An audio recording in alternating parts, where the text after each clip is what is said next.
मुअज़्ज़ज़ अरकान, जनाब स्पीकर, अस्सलाम वालेकुम।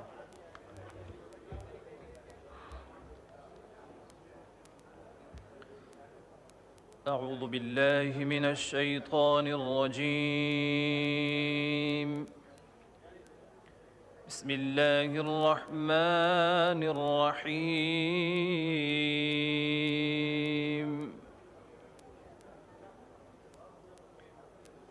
इन्नल्लज़ीना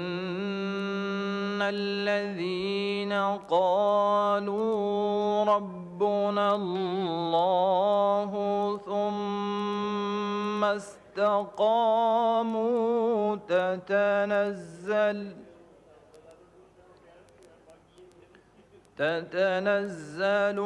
अलैहिमुल मलाइकतु अल्ला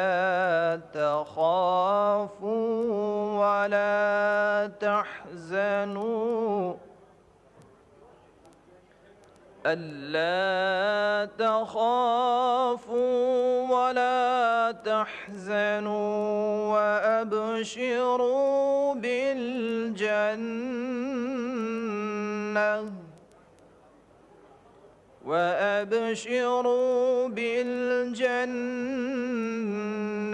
अल्लती कुन्तुम तुअदून।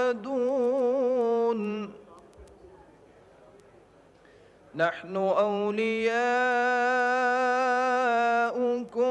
फिल हयातिद दुनिया व फिल आखिरह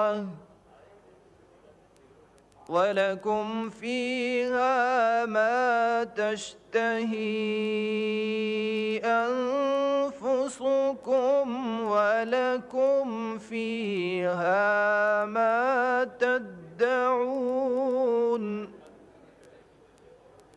नुज़ुलन मिन गफूरिर रहीम। सदक़ल्लाहुल अज़ीम। सूरह हामीम अस-सजदा की आयात बय्यिनात तिलावत की हैं। इरशाद बारी ताला है, जिन लोगों ने कहा कि अल्लाह हमारा रब है और फिर वो उस पर साबित कदम रहे, यकीनन उन पर फरिश्ते नाजिल होते हैं और उनसे कहते हैं कि न डरो, न गम करो और खुश हो जाओ उस जन्नत की बशारत से जिसका तुमसे वादा किया गया है। हम इस दुनिया की ज़िंदगी में भी तुम्हारे साथी हैं और आखिरत में भी। वहाँ जो कुछ तुम चाहोगे तुम्हें मिलेगा और हर चीज़ जिसकी तुम तमन्ना करोगे वो तुम्हारी होगी। ये है सामान ज़ियाफ़त उस हस्ती की तरफ से जो गफ़ूर रहीम है। वमा अलैना इल्लल बलागुल मुबीन। हदीस नबवी सल्लल्लाहु अलैहि वसल्लम अन अबी रुक़य्यत तमीम इब्न औस अद-दारी रज़ियल्लाहु अन्हु अन्न नबिय सल्लल्लाहु अलैहि वसल्लम क़ाल अद्दीनुन नसीहा क़ुलना लिमन क़ाल लिल्लाहि व लिकिताबिहि व लिरसूलिहि व लिअइम्मतिल मुस्लिमीन व आम्मतिहिम औ कमा क़ाल अलैहिस्सलातु वस्सलाम।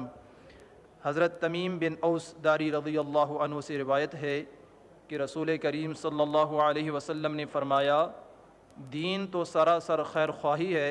हमने कहा किसकी? फ़रमाया अल्लाह और उसकी किताब और उसके रसूल और मुसलमानों के इमामों और आम मुसलमानों की। व आखिरु दाअवाना अनिल हम्दुलिल्लाहि रब्बिल आलमीन।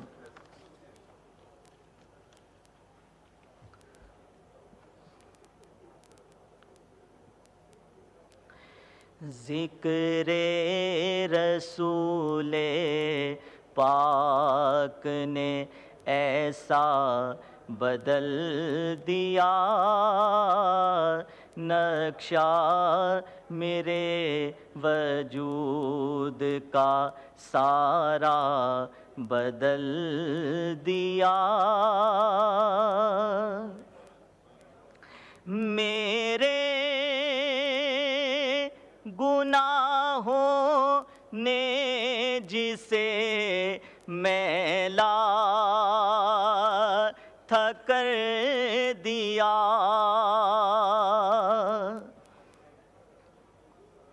मेरे गुनाह निगाहों ने जिसे मैला था कर दिया, उनके करम ने दिल का वो शीशा बदल दिया। उनके करम ने दिल का वो शीशा बदल दिया। इशरत रसूले पाक की नजरे करम ने आज, इशरत रसूल पाक की नजरे करम ने आज मुद्दत से था जो खाली वो कासा बदल दिया। मुद्दत से था जो खाली वो कासा बदल दिया। ज़िक्रे रसूले पाक ने ऐसा बदल दिया।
Auzubillahiminash-shaytanir-rajim. Bismillahir-Rahmanir-Rahim.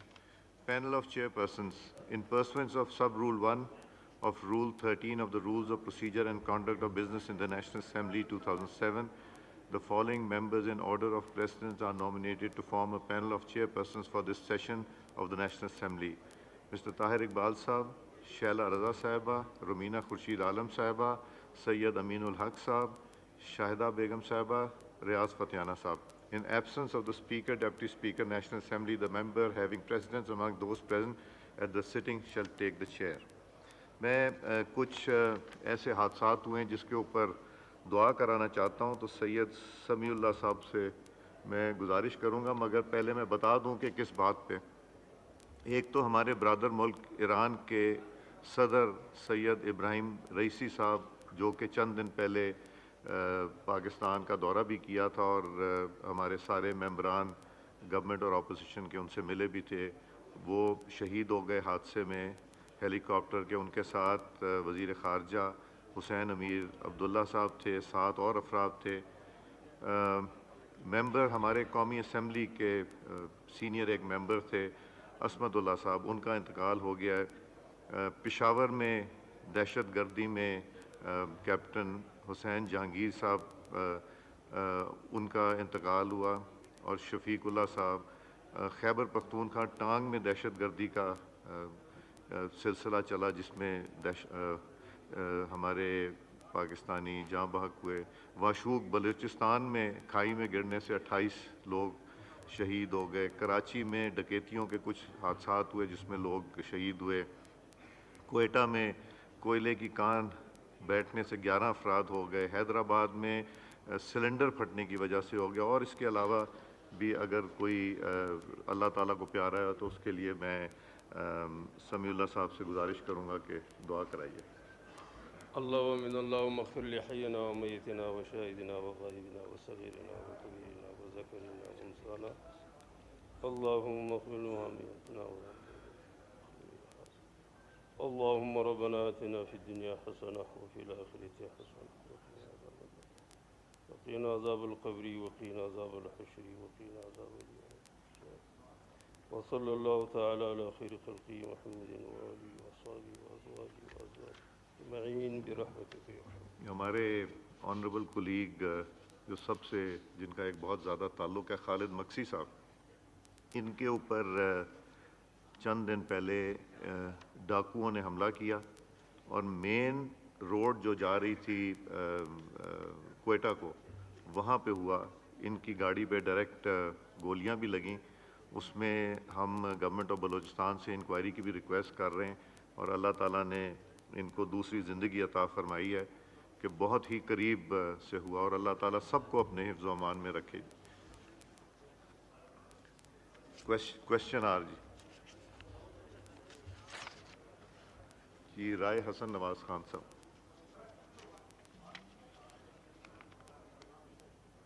जी राय साहब, answer be taken as read. Supplementary जी सवाल कीजिए। सर, इन्होंने बताया कि गंदम की ख़रीदारी मज़ीद का कोई प्रोग्राम नहीं है, तो मैं वज़ीर साहब से ये पूछना चाहता हूँ कि इन्हें इस बात का एहसास है कि पंजाब में पास्को ने चंद अज़ला में ख़रीदारी की है, महकमा खुराक ने बिल्कुल ख़रीदारी नहीं की, जिसकी वजह से किसान जो है उसके साथ तकरीबन पर एकड़ 50 से 60 हज़ार किसान को इसमें घाटा पड़ा है। और जो मैं समझता हूँ कि बहुत बड़ा जुल्म है। और इस मौके पर मैं ये समझता हूँ कि वज़ीर साहब बताएं कि हुकूमत इसमें क्या इक़दाम कर रही है, क्योंकि किसान को भी 2500 रुपये और 2600 रुपये रेट मिल रहा है, गवर्नमेंट का रेट 39 रुपये है। जी आज़म नज़ीर तार साहब। जनाब स्पीकर, मेरी ख्वाहिश थी कि इस इशू के ऊपर राना तनवीर साहब हैं, मिनिस्टर फॉर फूड सिक्योरिटी, वो ख़ुद एक्सप्लेन करते, लेकिन उनमें उनकी अदम मौजूदगी बवजह दौरा चीन के, वो उस डेलीगेशन में है जो चाइना के साथ उनके कुछ MOUs थे स्टेट टू स्टेट, जिसकी वजह से वो वहाँ तशरीफ़ ले गए। लेकिन जो ब्रीफिंग ली मैंने, ये इशू आप सबके सामने है, पहले भी ये डिबेट हुआ। पास्को ने अपना टारगेट रिवाइज़ करके 1.3 से 1.8 मिलियन मेट्रिक टन किया, और वो भी इस वजह से कि क्योंकि सूबे में गंदम की फ़रोख्त जो ख़रीद थी सरकारी सतह पे वो नहीं थी हो रही। उनके सूबों के अपने मामलात हैं, वो ये कहते हैं जी कि उसमें 21% मार्कअप के ऊपर रकम लेके तो गंदम की सपोर्ट प्राइस पे ख़रीदारी की जाती थी, जिसकी वजह से उनके सर्कुलर डेट आप गंदम ख़रीदारी के भी हो रहे थे और दूसरा मार्केट कमोडिटी के हवाले से भी इश्यूज़ थे। बार कैफ हमारे सूबे इस मसले में क्योंकि इंडिपेंडेंटली डिसीजंस करते हैं, हर सूबाई हुकूमत का अपना फ़ैसला है जो वफाकी हुकूमत कतन उन्हें उस हवाले से डिक्टेट नहीं कर सकती है। वफाकी हुकूमत ने पास्को की जो एलोकेटेड अमाउंट थी उसमें वज़ीर-ए-आज़म साहब ने सूरत हाल की संजीदगी को सामने रखते हुए उसको तकरीबन 35% और ऐड उसमें किया। जो पहले टारगेट था प्रोक्योरमेंट का, उसमें तकरीबन 6 लाख से 6.5 लाख मैट्रिक टन इजाफ़ा किया गया, और आज की तारीख़ तक 1.74 जो है मिलियन, यानी 17,40,000 मैट्रिक टन जो है वो 18 लाख में से प्रोक्योर हो चुकी है। 60,000 का वो जो स्कीम बनाई थी गवर्नमेंट ने, उसके तहत बारदाना तकसीम है, अगले 2-3 दिन में ये क्लोज़ हो जाएगा। वफाकी हुकूमत भी, मैं आपकी इतला के लिए अर्ज़ करूँ कि वफाकी हुकूमत भी ये जो रनिंग मार्कअप होता है, मार्केट का मार्कअप है जो आजकल 21-22% है, उस पे ये प्रोक्योर करती है और वो फिर उसको सब्सिडाइज़ करके अपने पे लेके आते हैं। गंदम की प्राइस इंटरनेशनल मार्केट में इस दफ़ा नीचे रहने की वजह से मार्केट में डिस्टर्बेंस आई, क्योंकि ओपन मार्केट में जब ज़ाहिर है ख़ित्ते में या इर्द गिर्द 2600 से 2800 में अवेलेबल है गंदम, और इवन एक्स पाकिस्तान जो उसकी अराइवल थी शुरू में वो तकरीबन 3000 पे एस्टीमेट हो रही थी। इस वजह से जनाब स्पीकर ये ज़्यादा मसला पैदा हुआ। हुकूमत की बाहर कैफ अब ये ज़रूर कोशिश है कि हम सूबों से भी राब्ते में हैं कि किसान को सपोर्ट करने के लिए वो किसान को सपोर्ट दे अगली फसल की बुवाई में, और उसके लिए पंजाब ने भी, दीगर सूबों ने भी और हमने मरकज़ में भी जो अमाउंट है उनकी सब्सिडी की और जो उनकी लैंडिंग की अमाउंट्स है वो बढ़ाई हैं और स्पेशल पैकेजेस ऑफ़र किए जा रहे हैं। बहुत शुक्रिया। आमिर मक्सी साहब सप्लीमेंट्री। आमिर मक्सी साहब सप्लीमेंट्री।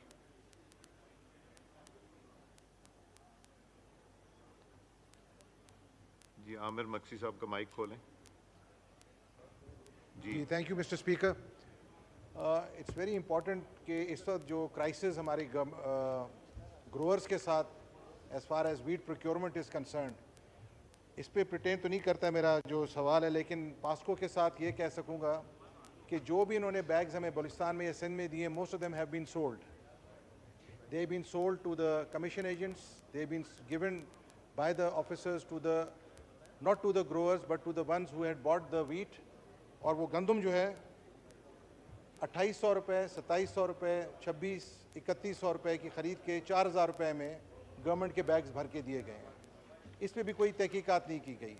आज एक टेंडर हुआ है 13,200 टन बलूचिस्तान में जो ख़राब पास्को की गंदम पड़ी हुई है, उसको ये लोग बेच रहे हैं कि जी 2000 रुपये की बिके, 1500 की जाए या 3000 की। उसके बाद आपने खुद ही यहाँ पे एक सवाल का जवाब दिया हुआ है कि जो स्टेट बैंक जो प्रोक्योर करके जो आप लोगों ने डेफिसिट और जो हम टैक्स पेयर्स के ऊपर जो ये पड़ने वाला है इंटरेस्ट, सवाल इसका कौन जिम्मेवार होगा? हम यहाँ पे चीज़ों को ठीक करना चाहते हैं। ये असेंबलीज इसलिए बैठती हैं कि हम लोग अपनी सही किस्म की एक राय दें जिसके ऊपर वो अमल किया जाए।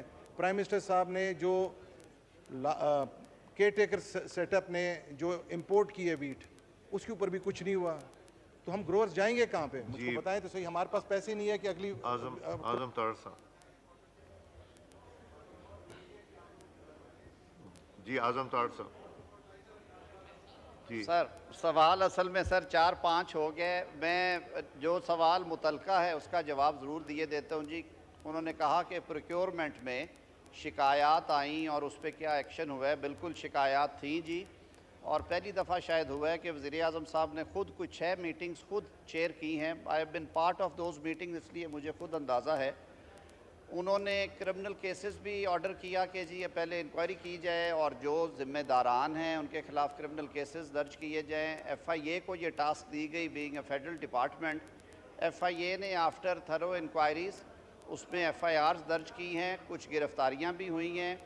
स्पेशल प्रोसिक्यूटर्स जो हैं वो अपॉइंट किए गए हैं और स्पेशल इन्वेस्टिगेशन टीम बनाई गई है जो इस पे कर रही है जी एक्शंस। जो वहाँ पे जो कोई कसूरवार होगा, बल्कि मीटिंग में बड़ी क्लियर डायरेक्शन थी प्राइम मिनिस्टर साहब की कि कोई बेगुनाह जो है वो चालान नहीं होना चाहिए, लेकिन कोई गुनाहगार जो है उसके साथ किसी किस्म की रियायत नहीं बरती जाए।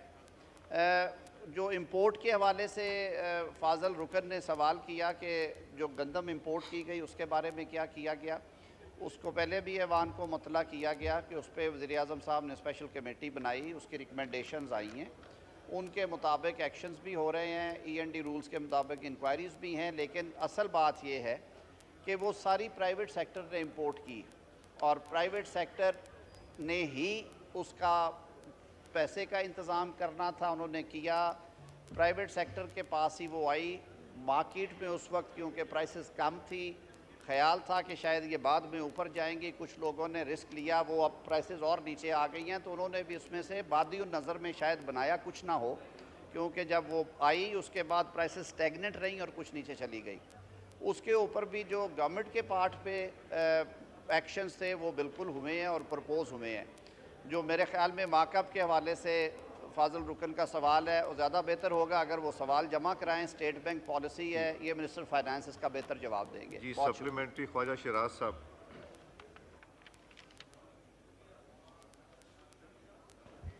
जी शुक्रिया जनाब स्पीकर। जनाब स्पीकर, एक तो मेरी ये गुजारिश होगी कि मुनासिब होता कि अगर मिनिस्टर साहब ख़ुद यहाँ मौजूद होते तो हम हुकूमत की पॉलिसी पे भी बात कर सकते और ये बहुत ही अहम सब्जेक्ट है।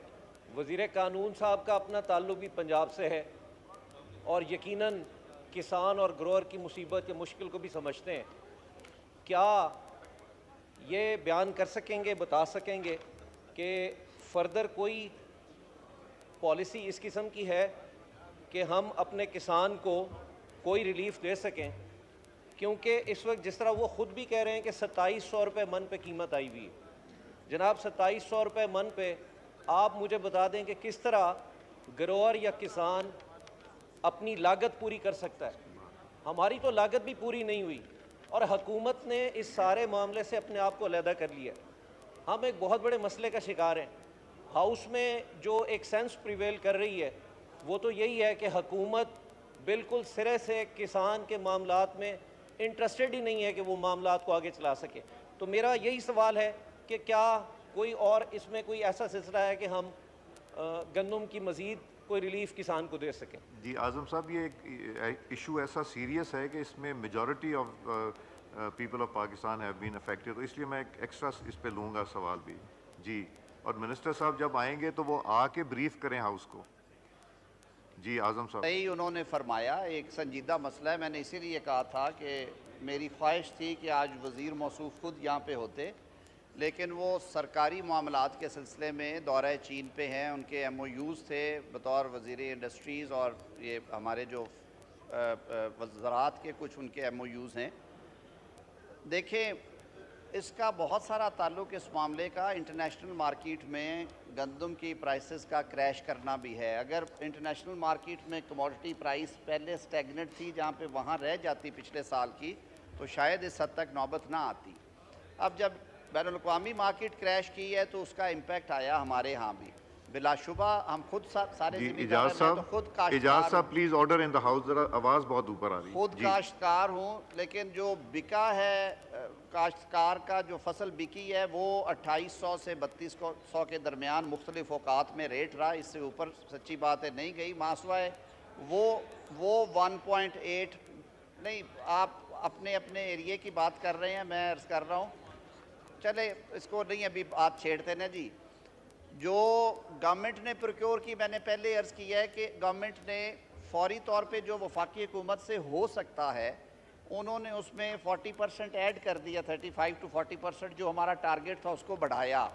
फिर उसमें मुतारफ़ करवाया गया तरीक़ेकार के ये 4 जगहों पे उसकी जो है वो वेरिफिकेशन कराई गई।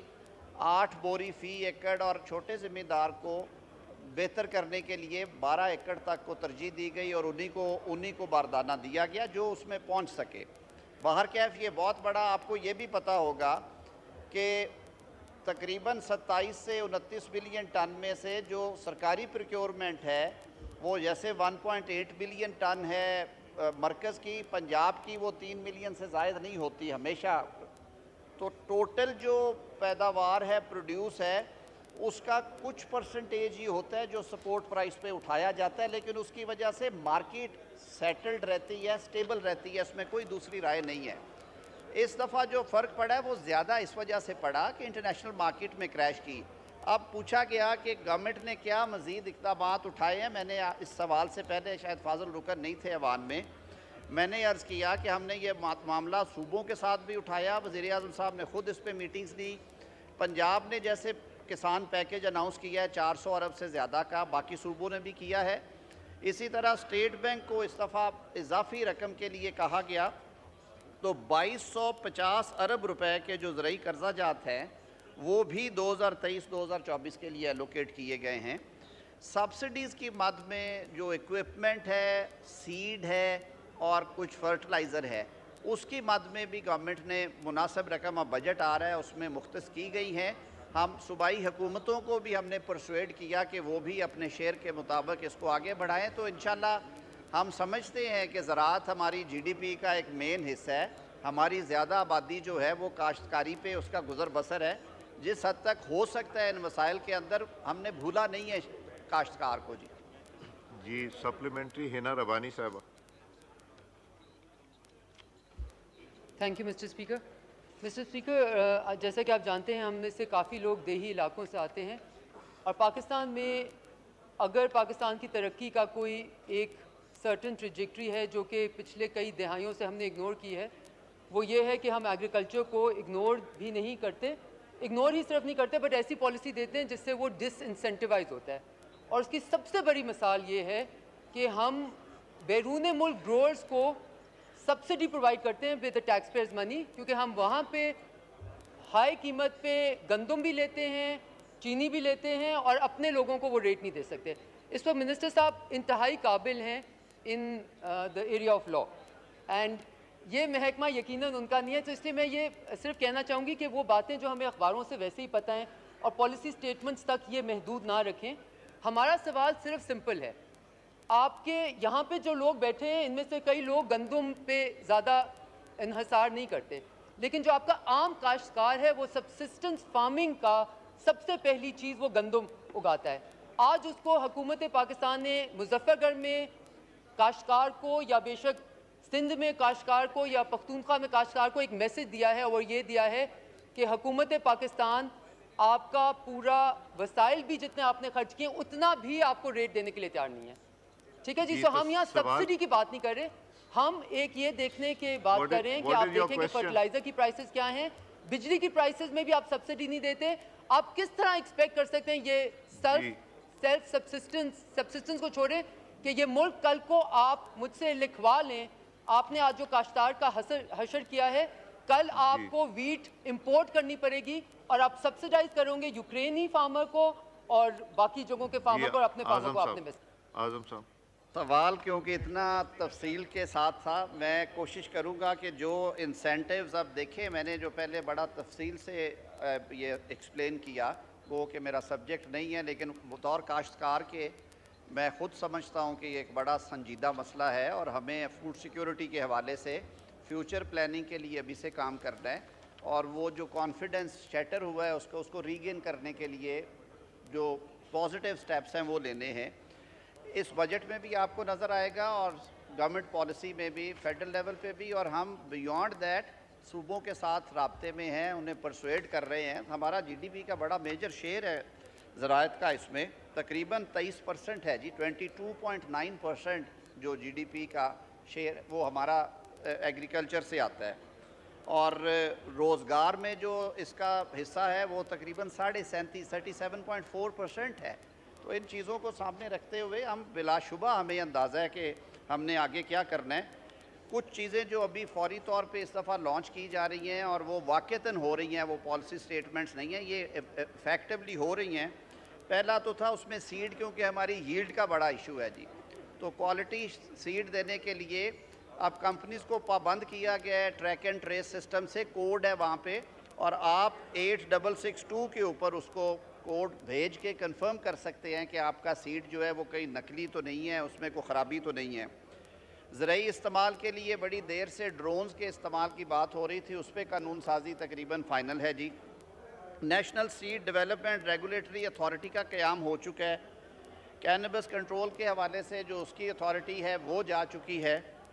इसी तरह चोलिस्तान में जो काबिल काश रकबे में इजाफे के लिए चीज़ें हैं वो सारा किया है जी, वो तकरीबन लाखों एकड़ अराजी जो है उसको किया जा रहा है। और जैसे मैंने पहले अर्ज़ किया कि स्टेट बैंक की जो शेड्यूल्ड बैंक्स की और गवर्नमेंट बैंक्स की जो एलोकेशन है वो बढ़ाई गई है, वो 2250 अरब पे लेके गए हैं। इसके अलावा जो सब्सिडीज़ हैं वो प्रोविंशियल और फेडरल गवर्नमेंट आपको बजट्स में नज़र आ जाएंगी कि उनका अच्छा खासा शेयर है। तो ये मिलजुल के ही होना है जी।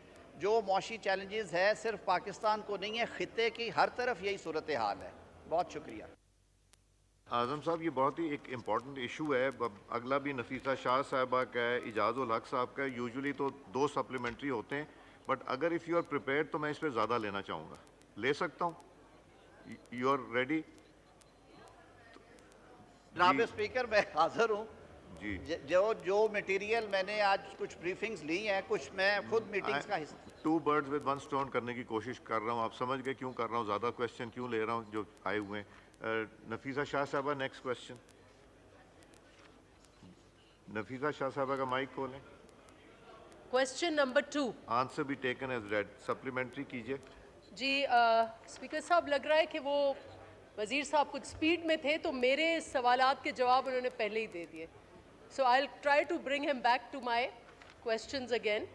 जनाब स्पीकर, इसमें तो बहुत लंबी फहरिस्त है, बड़े बड़े इनिशिएटिव्स जो लिए गए हैं, उस पर मैं अलग सवाल करूंगी। लेकिन जो बहस चल रही है पैस्को का जो डिज़ास्टर हुआ वीट प्रोक्योरमेंट का, उसमें सिर्फ एक छोटा सा मुझे कमेंट करने दें कि उस पर एक इंक्वायरी प्राइम मिनिस्टर साहब ने ऑर्डर की। मेरा यहाँ पर ये रिकमेंडेशन होगी कि उस इंक्वायरी के साथ जो हशर हुआ है उसकी एक इंक्वायरी होनी चाहिए, और उस इंक्वायरी का जो हशर हुआ है उसकी इंक्वायरी की रिपोर्ट प्लीज़ इस हाउस में हमें रिटन फॉर्म में दे दें। ये इतना बड़ा स्कैंडल है स्पीकर साहब, आप पनिशमेंट बेशक ना करें, लेकिन हमें बता दें कि हुआ क्या है, और उसके नतीजे में जो रिकमेंडेशंस आप आ जाएं, पॉलिसी चेंजेस आ जाएं, वो इस हाउस में रखें। और उसकी स्पेसिफिकली एक सवाल मुझे होगा, एक बड़ा इशू जिसकी वजह से ये स्कैंडल हुआ है वो ये है कि आपने वीट प्रोक्योरमेंट डीरेगुलेट कर दी है। आपने प्राइवेट सेक्टर के हवाले कर दी कि जो जितने भी जैसे भी कहीं भी कैसे भी कब भी वो प्रोक्योर करके आपके सामने ट्रक आकर रख जी, what is the question? The question is there an assessment first, inquiry of the inquiry के साथ क्या हुआ and report here, and is there some discussion कि जो deregulated wheat procurement है, क्या हुकूमत उस पॉलिसी को रिवाइज करने जा रही है? और ये जो एक लंबी फहरिस्त रखी गई है, इसमें एक बहुत बड़ा इशू जो SIFC से रिलेटेड है वो कॉर्पोरेट फार्मिंग का है जनाब स्पीकर, और इस पर काइंडली हमें एक डिटेल्ड ब्रीफिंग दें। ये कॉर्पोरेट फार्मिंग है क्या? ये ज़मीनें कहाँ से ली गई हैं? ये कॉर्पोरेट फार्मिंग होगी कैसे और इसका स्टेटस क्या है? और ये कॉर्पोरेट फार्मिंग जो है, जो छोटा काश्तकार है, इस कॉर्पोरेट फार्मिंग से उसके राइट्स जो हैं वो कैसे आप इंश्योर करेंगे कि छोटे फार्मर के राइट्स कॉर्पोरेट फार्मिंग के नतीजे में प्रोटेक्ट होंगे? And I will draw the attention of this house to what is happening with corporate farming in India. अभी जो मोदी साहब का रिज़ल्ट, इस पर हमने बहस नहीं की, लेकिन एक रोशनी की किरण हुई है हमारे पड़ोसी मुल्क में कि ये जो ह्यूज मार्केट इकोनॉमी और स्टेप्स जो मोदी साहब ने लिए, he is come crashing down, and one reason is corporate farming. We need to assess कि जो फार्मर्स के साथ वहाँ पर हुआ है, हम अगर कॉर्पोरेट फार्मिंग की तरफ जा रहे हैं तो मिनिस्टर साहब प्लीज़ वजाहत करें कि ये कॉर्पोरेट फार्मिंग है क्या? जी मिनिस्टर साहब, मैं एक और चीज़ करना चाहता हूँ। ये सब्जेक्ट जो है मेरे पास पूरी स्क्रीन जो है भर गई है। अगर हम ये करें कि हम ये जो फूड सिक्योरिटी के सारे क्वेश्चंस आज ले लें और बाकी को डेफर कर दें, बिकॉज सबका इंटरेस्ट है दोनों साइडों पे, और मैं क्वेश्चन ज़्यादा ले लूँ, तो आपका क्या सेंस है, क्या हम ये कर लें? आमिर जी, आमिर डोगर साहब का माइक खोलें। स्पीकर साहब, सबसे अहम इशू पंजाब के काश्तकारों का हमारा यही है, किसान हमारे सड़कों पर बैठे हुए, उनकी गंदम कोई ख़रीद नहीं रहा, और हुकूमत ने पहली दफ़ा ऑन रिकॉर्ड कहा है कि हम हुकूमत के गंदम नहीं खरीदेंगे। आप ये सारे क्वेश्चन इकट्ठे करें और फिर इनसे जवाब लें। ठीक, और बेहतर होता कि अगर मिनिस्टर फूड एंड सिक्योरिटी खुद होते तो। नहीं, उनसे हम बाद में बुला के जैसे ही आते हैं। सर, इससे आप सीरियसनेस ले लें कि हुकूमत की क्या संजीदगी है किसानों के बारे में, काश्तकारों के बारे में, और हमारी गंदम का क्या हाल है, आप सब देख सकते हैं। आज़म साहब, फिर हम ज़्यादा सप्लीमेंट्री लेते हैं तो नेशनल हेल्थ जो हैं उनको यहाँ बैठने की ज़रूरत नहीं है। रेलवेज़, रिलीजियस अफेयर्स और वाटर रिसोर्सेज ये निकल जाएँ तो बाकी हम आज ज़रा इस पर कॉन्सनट्रेट कर लें, बिकॉज बहुत ज़्यादा इंटरेस्ट भी है और कंसर्न भी है। जी, अब किसी का कॉलिंग अटेंशन है वो ज़रूर तशरीफ़ रखिएगा।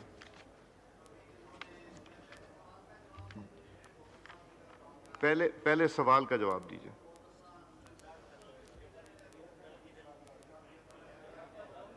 आप माइक खोलें जी, माइक खोलें मिनिस्टर साहब का। जी, तो कुछ चीज़ें रोक ली थी जी, इसीलिए क्योंकि आपकी फाजल रुकन जो हैं वो आपके पहलू में बैठी थी, उन्होंने यही सवाल कर दिया, तो जवाब ना देना भी गुनाह था और देना भी गुनाह था। तो फिर वो क्या किया जा सकता है जी ऐसे में? वो कहते हैं कि मुझे शरअ से कोई ज़िद नहीं, पर इस इत्तफाक का क्या करूं, ये जो वक्त बादा कशी का है यही ऐन वक्त नमाज है। तो अब देखें वही सवाल उधर से वही इधर से, तो मुश्किल हो गया मेरे लिए। वज़ीर आज़म ने यूथ बिज़नेस और एग्रीकल्चर लोन के तहत भी एक मुनासिब रकम मुख्तस की है, और वो जो नौजवान काश्तकार हैं उनको प्रमोट करने के लिए वफाक ने 80 अरब रुपए मुख्तस किए हैं जी, और सूबों से भी हम रिक्वेस्ट कर रहे हैं कि उसको ये इंट्रोड्यूस करवाएं।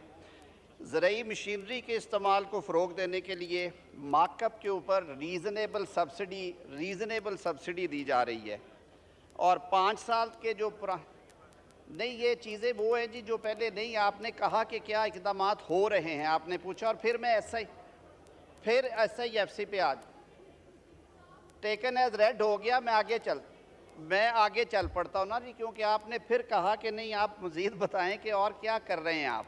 तो ये चीज़ें तो हैं जो ट्रैक्टर्स के बारे में सारा। अब आपने कहा कि कॉर्पोरेट फार्मिंग, देखिए कॉर्पोरेट फार्मिंग का जो मॉडल तजवीज़ किया गया लिम्स के ज़रिए, वो जो गैर आबाद रकबे थे चोलिस्तान के थे या कॉलोनी डिस्ट्रिक्ट्स में, जो कि किसी भी प्राइवेट इंडिविजुअल का ज़ायरा रकबा नहीं है, स्टेट के ऐसे रकबे जो कि दहाइयों से बंजर पड़े हैं और जिन पे एक दाना नहीं था उगता, उन रकबों को प्रायोरिटाइज़ किया गया। और लिम्स की जो एक्सपर्टीज़ थी उन्होंने उसकी लेवलिंग के लिए, वहाँ पे पानी के इंतज़ाम के लिए, और वहाँ पे फिर उसके बाद जो मॉडर्न फार्मिंग है उसको इंट्रोड्यूस करने के लिए वो स्कीम दी गई। उस पर ज़ाहिर है अभी ये एक नया पौधा है, इट्स अ न्यू बेबी, तो टाइम लगेगा इसके असरात आने में। आपने सही कहा कि हमारे हमसाया मुल्क में उसके क्या रिज़ल्ट्स निकले हैं, क्या कहाँ पे नहीं है, लेकिन ये भी जहन में रखें कि अगर आपके पास सेंट्रल एशिया की और मिडल ईस्ट की मार्केट्स हैं जहाँ पे आपकी एग्री वैल्यू एडेड प्रोडक्ट्स जा सकती हैं। मेरे 1-2 मीटिंग्स में बैठने की वजह से मेरे नोटिस में है कि आपको लाइफ स्टॉक में बहुत अच्छे कॉन्ट्रैक्ट्स जो हैं वो ऑफ़र हुए हैं और होने जा रहे हैं। और आपके तवज्जुह से मैं ये कौम तक बात पहुँचाना चाहूँगा कि मिडल ईस्टर्न जो हमारे दोस्त ममालिक हैं, UAE है, कुवैत है, सऊदी अरेबिया, कतर, बहरीन, उनकी जो डिमांड है वो पाकिस्तान से अभी तक उनको लाइव स्टॉक के हवाले से सिर्फ शायद 5% या 6% जा रहा है, और इसमें पोटेंशियल है। उनके साथ कुछ हमारे MOUs भी हुए हैं। इसी तरह जो आपके फ्रूट्स वेजिटेबल्स हैं उसमें वो इन्वेस्ट भी करने आ रही हैं पार्टीज़ वहाँ से, और आपके मुकामी जो पार्टनर्स हैं उनके साथ मिल के वो इसमें ना सिर्फ के जो ज़राई पैदावार में इजाफ़ा होगा, बल्कि फिर वैल्यू एडिशन के लिए जो प्लांट्स हैं और उनका ऐड करके, तो उसमें आप ज़र मुबादला में बहुत अच्छा एक इनकलाबी इजाफ़ा कर सकते हैं। अब बाकी चीज़ें डिलीवर होने में कुछ टाइम लगता है जी, वो ज़ाहिर है ओवरनाइट नहीं होगा। मेरी ख्वाहिश थी कि राना तनवीर साहब ख़ुद होते वो बताते कि और कौन कौन से ऐसे इंसेंटिव्स हैं जो उन्होंने लिए हैं, लेकिन जो आखिरी बात कही गई कि किसान को अगले साल, ये बात दुरुस्त है कि हमारा किसान परेशान हुआ। मैं भी बतौर काश्तकार ये जानता हूँ कि ये जो फसलों की कीमतों में उतार चढ़ाव है, ये मार्केट कमोडिटी प्राइसेस की वजह से ये किसान को बड़ी बुरी तरह मुतासर करता है। मैंने पहले भी अर्ज़ किया कि अगर 27 मिलियन टन थी पैदावार, तो उसमें से मैं जैसे पंजाब की मिसाल दे रहा हूँ, पंजाब ने उसमें से 3 मिलियन टन के करीब ही प्रोक्योर करना होता है, जो हिस्टोरिकली रहा है। और मरकज़ ने जैसे मैंने अर्ज़ किया कि 1.8 कर लिया है, तो बाकी तो ऑलरेडी सारा ओपन मार्केट में रहता है। किसी ज़माने में पैडी जो है, मुंजी जो है, वो भी रेगुलेटेड थी, फिर हमने उसे डीरेगुलेट किया, आहिस्ता आहिस्ता मार्केट स्टेबल हो गई। गन्ने के हवाले से भी कुछ ये इशूज़ रहे हैं। बाहर कैफ किसान हुकूमत की प्रायोरिटी है, और जैसे मैंने पहले अर्ज़ किया कि हमारी जो GDP का 1/4 जो हिस्सा है वो ज़राअत का है, हम इससे गाफिल नहीं रह सकते। इस पर स्पेशल कमेटीज़ भी हैं। इंक्वायरी के बारे में सवाल चौथा किया गया कि जो इंक्वायरी थी वीट इंपोर्ट के हवाले से प्राइवेट सेक्टर की, उस इंक्वायरी में प्राइम मिनिस्टर साहब ने हर स्टेज के ऊपर ख़ुद ब्रीफिंग्स ली हैं, और सेक्रेटरी कैबिनेट डिवीज़न बड़े एबल ऑफिसर हैं, उनकी सरबराही में बहुत अच्छी शोहरत के अफसरान ने वो मुकम्मल की। उसमें ना सिर्फ जो एक्शंस हैं वो प्रपोज हुए हैं, बल्कि उन पे अमल भी किया जा रहा है। फ्यूचरिस्टिक पॉइंट ऑफ व्यू से भी रिपोर्ट में कुछ हिस्से हैं जो मैं 1-2 मीटिंग्स में बैठने की वजह से मुझे पता चला। बार कैफ अब तो आइन में तरमीम आने के बाद ये ना सिर्फ इस मुअज़्ज़ज़ ऐवान का बल्कि हर शहरी का हक़ है कि उसे ये इन्फॉर्मेशन पहुँचनी चाहिए। 19A के तहत वो इन्फॉर्मेशन अवेलेबल होगी। आप अगर सवाल जमा कराना चाहें तो मुतलका डिवीज़न जो कैबिनेट डिवीज़न है वो उसका जवाब ले आएगी। अगर आप मुझे कहते हैं मैं I will get you connected with them. बहुत शुक्रिया जी। सप्लीमेंट्री सनाउल्लाह मस्ती खेल साहब।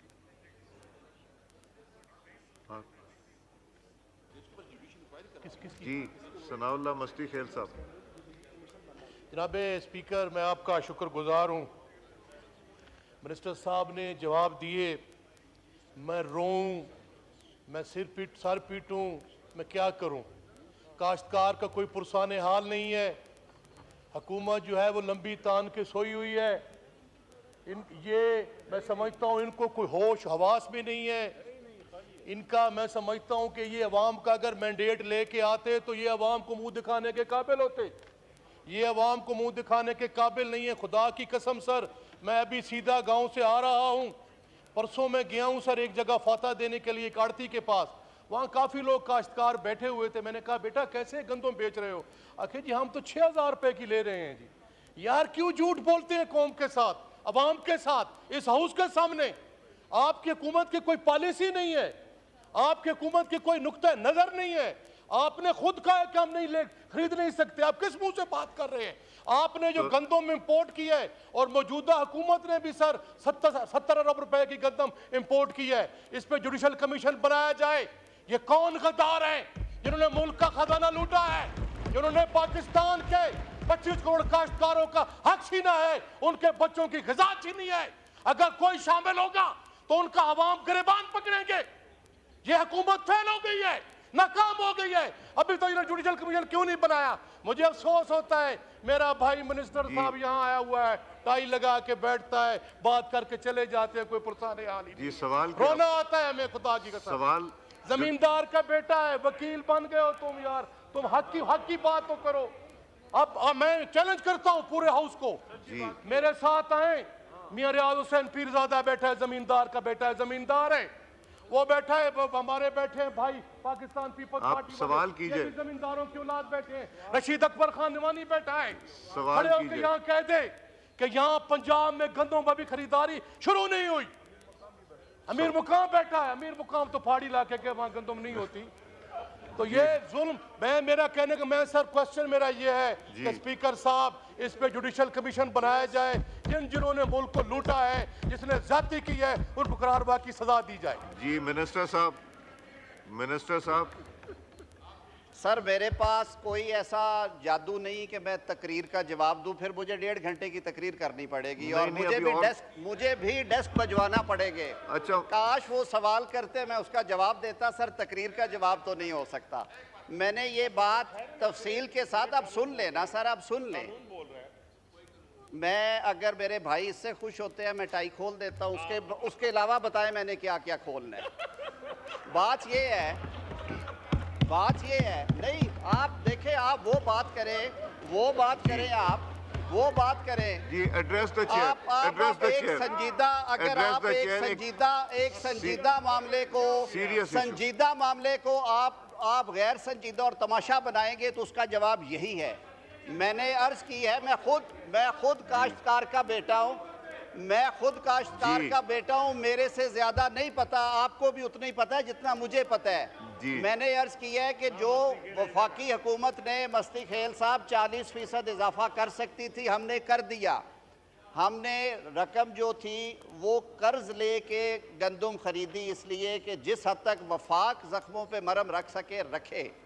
सूबों को वफाक डिक्टेट नहीं करता। आप इसी ऐवान ने 18वीं तरमीम मंजूर की है, सूबों का अपना इख्तियार है। सूबों ने वो कहते हैं जी कि हम 460 अरब का किसान पैकेज दे रहे हैं ताकि वो कॉम्पनसेट कर सके।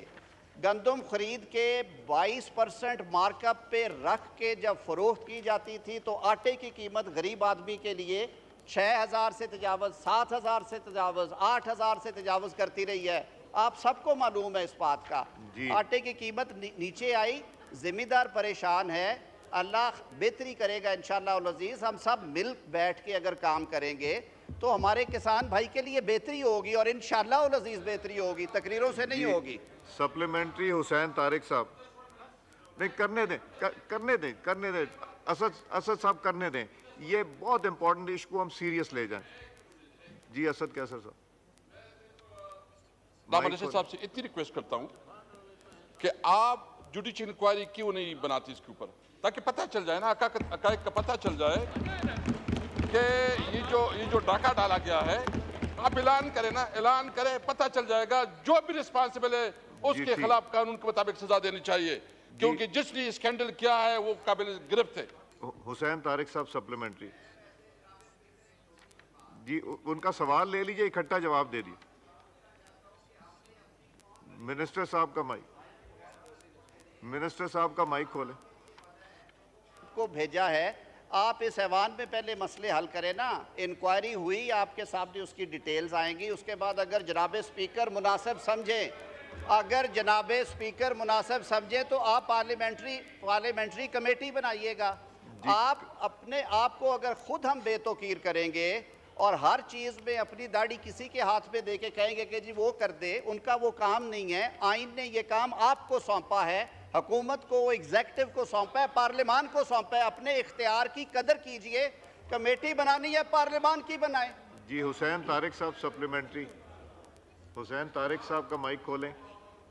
जी हुसैन तारिक साहब अब अपनी सीट पे नहीं है। इनकी कौन सी सीट? हुसैन तारिक साहब। स्पीकर साहब बनाएंगे जी, आ जाते हैं वजीर मौसूफ, आपसे इंक्वायरी शेयर कर लेंगे। जी हुसैन तारिक सर, ये शाहिदा रहमानी की सीट है। हुसैन तारिक साहब। बिस्मिल्लाहिर्रहमानिर्रहीम। बहुत बहुत शुक्रिया स्पीकर साहब, आपने एक बार फिर मुझे बात करने की मोहलत दी, मौका दिया। सर, यहाँ पे जो बात हो रही है, अब मैं पहले भी आपसे ये रिक्वेस्ट कर चुका था, आज मिनिस्टर साहब ने भी ये बात की कि इसके ऊपर एक कमेटी बननी चाहिए थी, और मैंने पहले भी आपको रिक्वेस्ट किया था कि स्पेसिफिक TORs के साथ, ये नहीं कि हम जनरली एक और कमेटी बना लें, लेकिन स्पेसिफिक TORs के साथ। अब 2 महीने गुजर गए, किसान रोड पर है, 2 महीने गुजर गए, हमें ये नहीं पता कि वो किसने ऑर्डर किया कि ये इतनी सारी गंदम आए सर, और वो भी उस टाइम पे गंदम आए जब हमारे किसान की गंदम उस वक्त प्रोसेस सोइंग हो गई थी। अब यील्ड उसका मतलब वो अब हमारा आ गया था, हम उसको हार्वेस्ट कर रहे थे।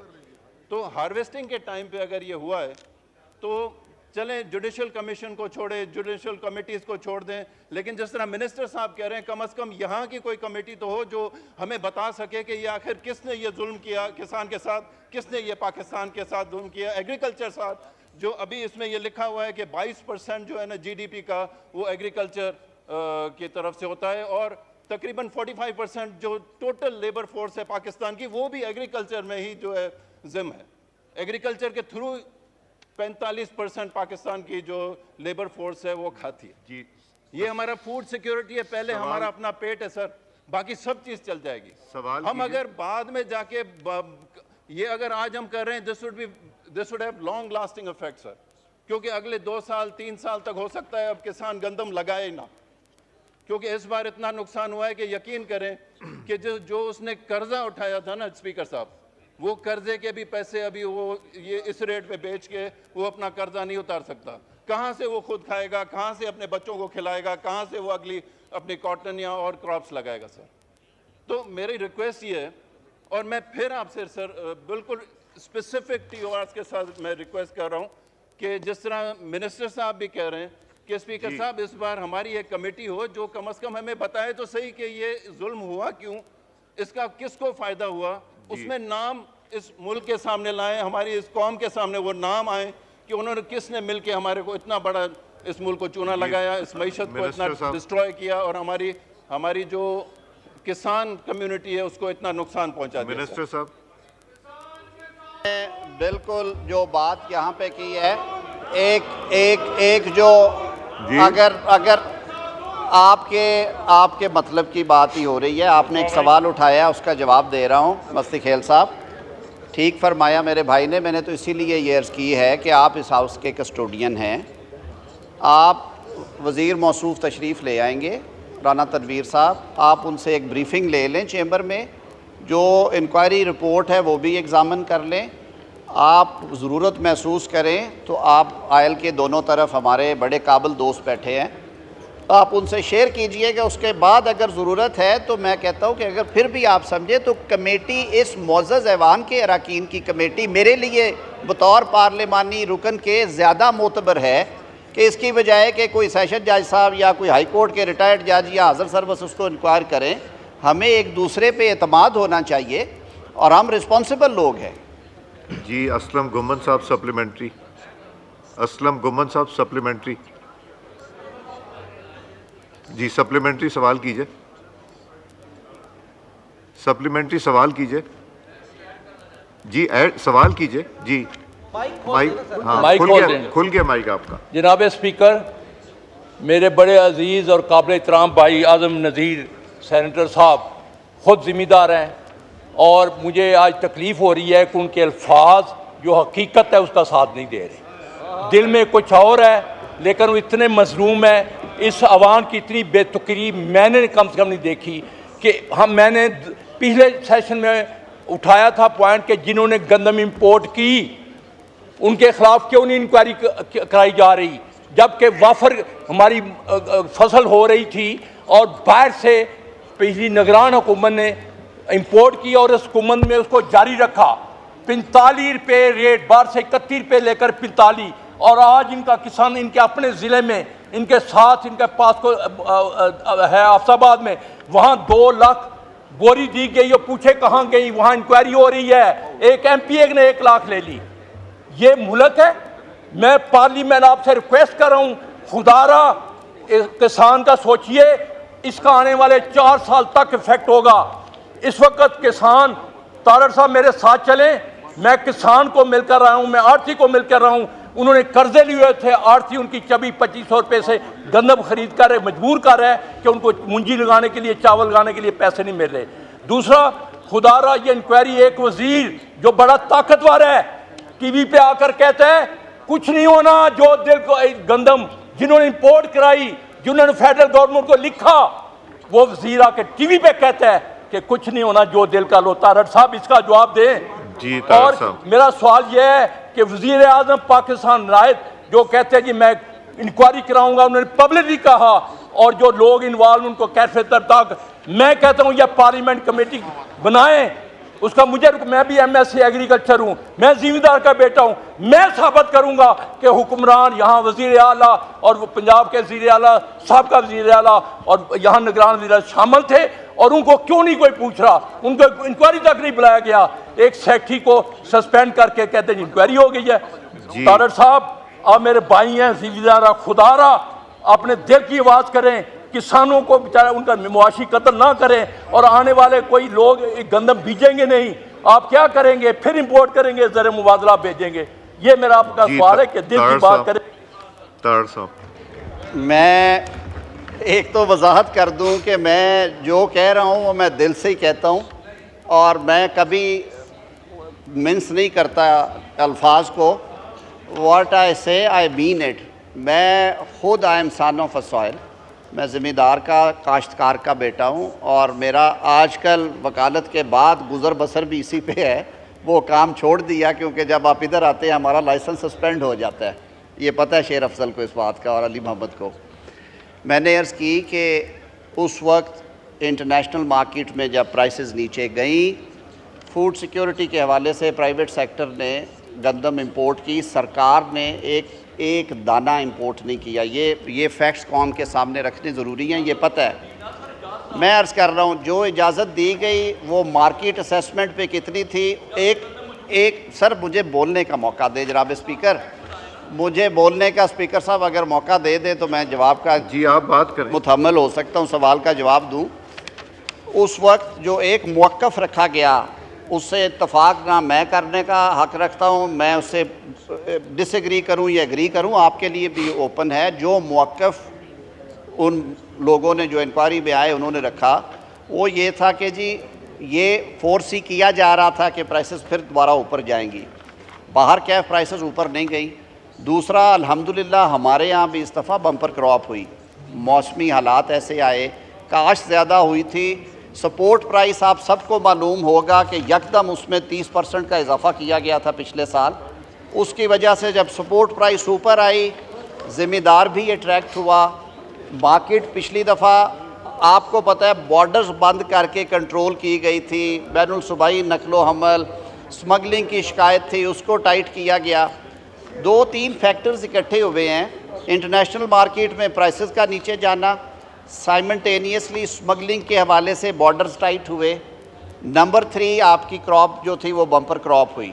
ये सारे एक्यूमुलेटिव इफेक्ट था। मैं फिर वजाहत से आपसे अर्ज़ करूँगा कि 27 या 28 मिलियन टन में से पहले भी जो प्रोक्योरमेंट थी वो 3-3.5 मिलियन टन की सरकारी प्रोक्योरमेंट होती थी। हम सब जिम्मेदार हैं, हमें पता है कि लोग अपने घरों में भी रखते हैं, प्राइवेट सेक्टर में बेचते, छापे मार मार के तो सरकार इकट्ठी करती थी गंदम। ये सारे फैक्ट्स हैं सर, हम एक दूसरे से क्यों छुपाते हैं, हम सबको पता है इस बात का। ये 3-4 फैक्टर्स इकट्ठे हुए, अल्लाह करे हमारा ज़िम्मेदार हम खुद हैं, हम किसी की बात नहीं करते। I am speaking for my self. मैं को बहुत बड़ा जागीरदार नहीं हूँ, मैं 70-80 एकड़ का मालिक हूँ, मेरा गुज़र औक़ात इस पे है, मैं तकलीफ़ें समझता हूँ, मैं अपने मुजारे की, अपने काश्तकार की तकलीफ़ भी समझता हूँ, ठेकेदार की भी समझता हूँ।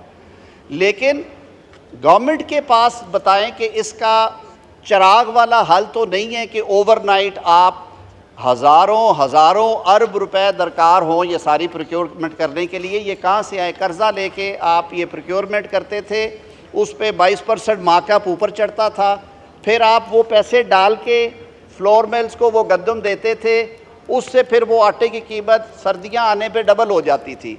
अल्लाह करे इसकी वजह से एक ट्रिकल डाउन इफेक्ट है। गरीब आदमी जिसके पास एक मरला ज़मीन का नहीं है, जो मजदूरी करता है, जो अपने बच्चों का पेट पालने के लिए 600-800 रुपया दिहाड़ी कमा के कहते हैं कि मैंने रोटी खिला लूँगा, थोड़ी सी उसके लिए आसानी हुई है, कुछ चीज़ें बैलेंस आउट हुई हैं, लेकिन ये मसले का हल नहीं है ये मसले का हल। हुकूमत, वफाकी हुकूमत आइन के दायरे में रह के सूबाई हुकूमतों को डिक्टेट किए बगैर जो अपने तौर पे कर सकती थी किया। हम उनके साथ बैठे हुए हैं कि ज़िम्मेदार को इनकरेज करने के लिए, उसके ज़ख्मों पे मरहम रखने के लिए हम कौन कौन से पैकेज दे सकते हैं, उनमें 30 से 40% का इजाफा किया जा रहा है सब्सिडीज़ में, और बजट में ये चीज़ें आपको नज़र आ जाएंगी। बहुत शुक्रिया जी। सप्लीमेंट्री सैयद खुर्शीद शाह साहब। शुक्रिया मिस्टर स्पीकर। क्योंकि वीट की बात हो रही है तो उस पर मैं चाहता था कि कुछ अपनी गुजारिशात पेश करूं। पहले तो दिल से नहीं दिमाग से कहा जाता है, दिल से कुछ और होता है। बात यह है कि हम ये चाहते हैं, पीपल्स पार्टी स्पेशली ये चाहती है कि ये समरी मूव हुई होगी, जो गंदम का स्कैंडल है वो आगे बढ़ी होगी, क्या हुआ क्या नहीं हुआ, कैसे हुआ, उसको ओपन किया जाए, बताया जाए कि उसके ज़िम्मेदार कौन है। असल बात तो ये है। दूसरी मेरी अहम गुजारिश है कि हाउस अभी कंप्लीट नहीं है, हाउस को कंप्लीट करें। ये बड़ी ज़्यादती है, आप खुद इसमें बड़े सख्ती से नोटिस भी लिया है, आपने कहा भी है, मगर बदकिस्मती से हमारे उस तरफ जो दोस्त बैठे हुए हैं, जो साथ बैठे हुए हैं, उन लोगों ने कोऑपरेशन नहीं किया अभी तक। स्टैंडिंग कमेटी अभी तक नहीं बनी है। ये बहुत बड़ी ज़्यादती हो रही है। मेरे पहले कभी हिस्ट्री में नहीं हुआ कि 2 महीने तक स्टैंडिंग कमेटियाँ नहीं बने। हम 2 महीने से तैयार बैठे हैं नाम लेके कि स्टैंडिंग कमेटी बने। तो आज आप स्टैंडिंग कमेटी को रेजोल्यूशन पास करें, उनको पूरा करें, वरना हाउस कंप्लीट नहीं है। ये बड़ी तकलीफदा बात है। ये मेरी गुजारिश थी जी। मैंने शाह साहब, आज़म साहब आप जवाब दीजिए। मैंने आज फिर इनको बुलाया था और इसके ऊपर फिर से बात की थी कि ये स्टैंडिंग कमेटीज़ करें। कुछ जमातों ने दे दी हैं, सब ने नहीं दी। डॉक्टर तारिक साहब आपकी रह गई है, ये प्लीज़ आप देख लें कि बार बार ये बात बिजनेस एडवाइजरी में भी हो रही है, यहाँ भी हो रही है। You must give it by tomorrow maximum. Next question Mohammad Ijazul Haq sahab.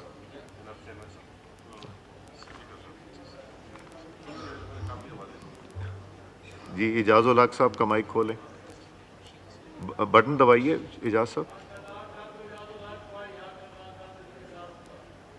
जी इजाजुल हक साहब का माइक खोलें, खुल जी। शुक्रिया जनाब स्पीकर। ये अभी तक जो गुफ्तगू हो रही है उसी सिलसिले में मेरा भी सवाल था। क्वेश्चन नंबर जी, question number 5 I think 3 answer भी टेकन एज रेड। सॉरी मेरी ऐनक नहीं पहनी जी। अब सवाल कीजिए।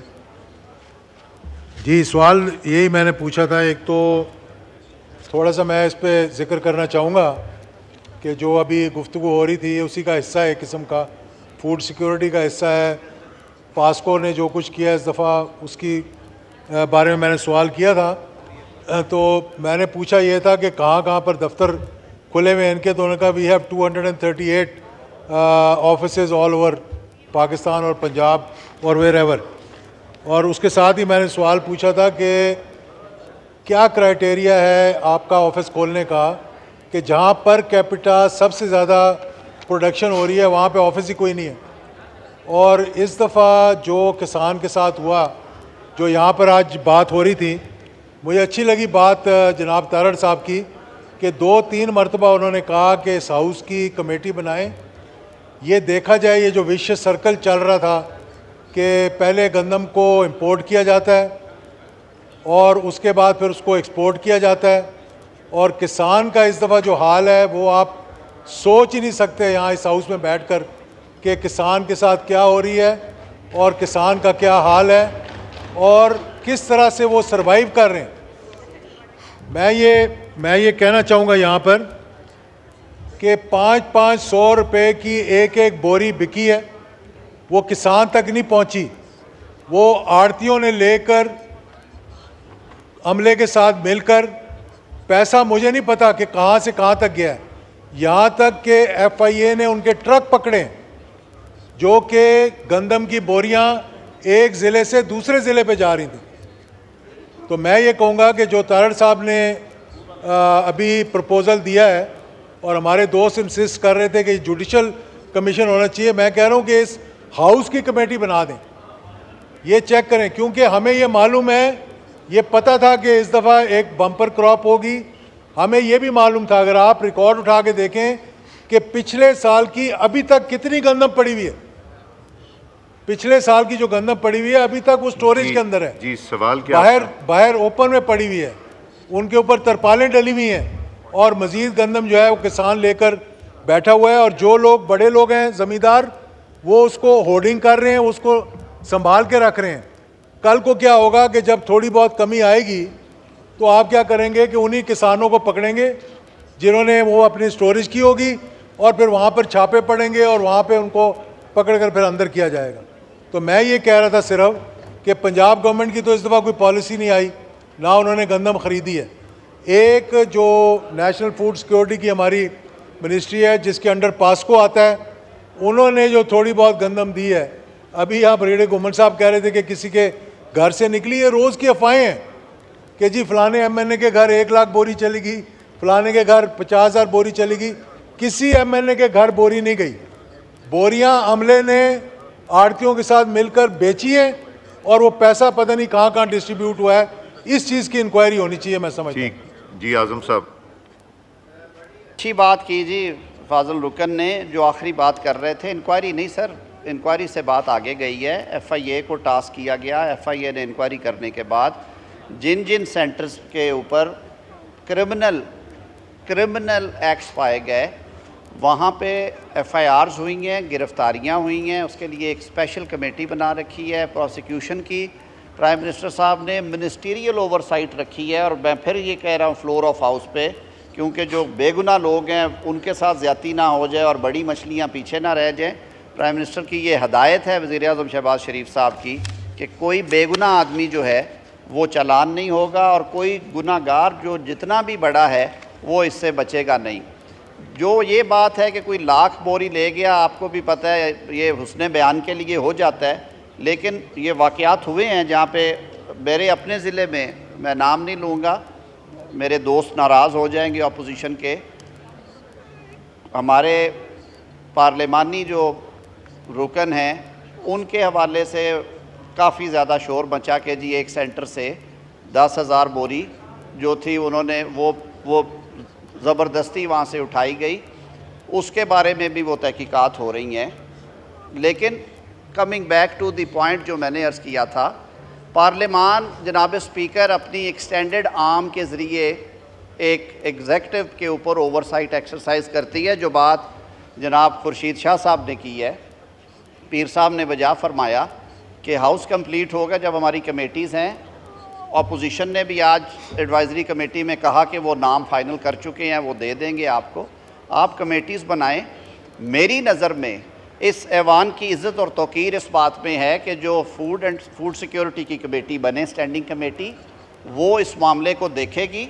वो आपकी बनाई हुई कमेटी है, उसका मैंडेट आपने उसे दे रखा है, और मेरी नज़र में पार्लियामान की तौकीर से आगे कोई चीज़ नहीं है। हम हर चीज़ उठा के अदालतों को ना दिया करें, हम अपने फैसले खुद किया करें। आपने अगर एक दूसरे पे एतमाद नहीं करना तो निज़ाम कैसे चलेगा? जनाब स्पीकर उस पर ब्रीफिंग ले, कमेटी को, ये पब्लिक इम्पोर्टेंस का मैटर है, कमेटी बनाए। जो फूड सिक्योरिटी की कमेटी बनेगी एग्रीकल्चर के हवाले से, उस कमेटी को सौंपे ये काम, वो देखे, वो भी रिपोर्ट लेके आए, वो मंगवाए ना जी रिपोर्ट। जो जैसे मोहतरमा नफीसा शाह साहिबा ने कहा कि वो क्या रिपोर्ट आई है आपकी स्टैंडिंग कमेटी के पास, एक से ज़ायद इख्तियारात है कि वो तलब करे एग्जेक्टिव ब्रांच के लोगों को, वो ज़रा जाके वहाँ पे जवाब देते हैं हमारी स्टैंडिंग कमेटीज़ में। फेडरल सेक्रेटरी जाएंगे, लिखी हुई रिपोर्ट लेके जाएंगे, वो असेस करें और अपनी रिपोर्ट जारी करें। बहुत शुक्रिया। सप्लीमेंट्री जरताज गुल साहिबा। मिनिस्टर साहब फरमा रहे हैं कि हमें अदालतों की तरफ नहीं जाना चाहिए, इस पार्लियामान के ऊपर हमें रिस्पेक्ट करनी चाहिए। सर अगर रिस्पेक्ट करनी है, आप मेरे लिए बहुत ऑनरेबल हैं सर। ये 6th सेशन है, टोटल 46 स्टार्ट क्वेश्चन है। अभी सर एजाजुल हक साहब के क्वेश्चन के बाद तमाम का आप देखें सर 22 के आंसर्स ही नहीं है, स्टार क्वेश्चंस के आंसर्स ये हैं, replied not received, replied not received. तो सर लॉ मिनिस्टर साहब बता दें कि हम जो 1.5 लाख वोट लेकर आते हैं, अगर हमारे सवालों का ही जवाब आपने नहीं देना, या तो मिनिस्टर का जोर नहीं चल रहा, या तो मिनिस्टर नालायक है, या फिर ब्यूरोक्रेसी आपकी बात नहीं मना रही। 6th सेशन में आपके पास आंसर ही नहीं है। 22 out of 46 sir, there is no answer. Law minister sahab chamber में हो चुकी है, ये हाउस को भी वेल इन्फॉर्म्ड होना चाहिए। मैं ये बात सामने रखना चाहता था। एक तो अभी हाउस ने डिसाइड किया कि क्योंकि गंदम वाला मसला ज़्यादा संजीदा है तो हम बाकी सवाल छोड़े, वरना जो रेलवे के और इंडस्ट्रीज़ के सवालों के जवाबात या दीगर भी जो जवाबात हैं वो हमारे तैयार थे। जी जो सवालात के जवाबात नहीं आए उनमें हेल्थ के सर बहस करता, उसमें हेल्थ के नहीं 16 सवालात अभी अभी एजेंडा वाइज ही जा रहा हूँ। जी मैं मैसेज कर रहा हूँ। 16 सवालात थे सर। वो कन्फ्यूजन ये हुई कि वो कहते हैं कि हमने रात पहुँचाए, प्रिंटिंग में ना आ सके, वो माजरत भी करके गए, उन्हें 2 घंटे पहले देने चाहिए थे, लेकिन वो भी जवाब मौजूद थे। मुख्तार भर साहब उसके कोऑर्डिनेटर हैं, बैठे हुए हैं, और आइंदा इंशाअल्लाह उल अज़ीज़ हम ये इंश्योर करेंगे कि वेल बिफोर टाइम प्रिंट होके आपके सामने हो। शहरयार महर साहब सप्लीमेंट्री, शहरयार आफरीदी साहब सप्लीमेंट्री, शहरयार आफरीदी साहब सप्लीमेंट्री।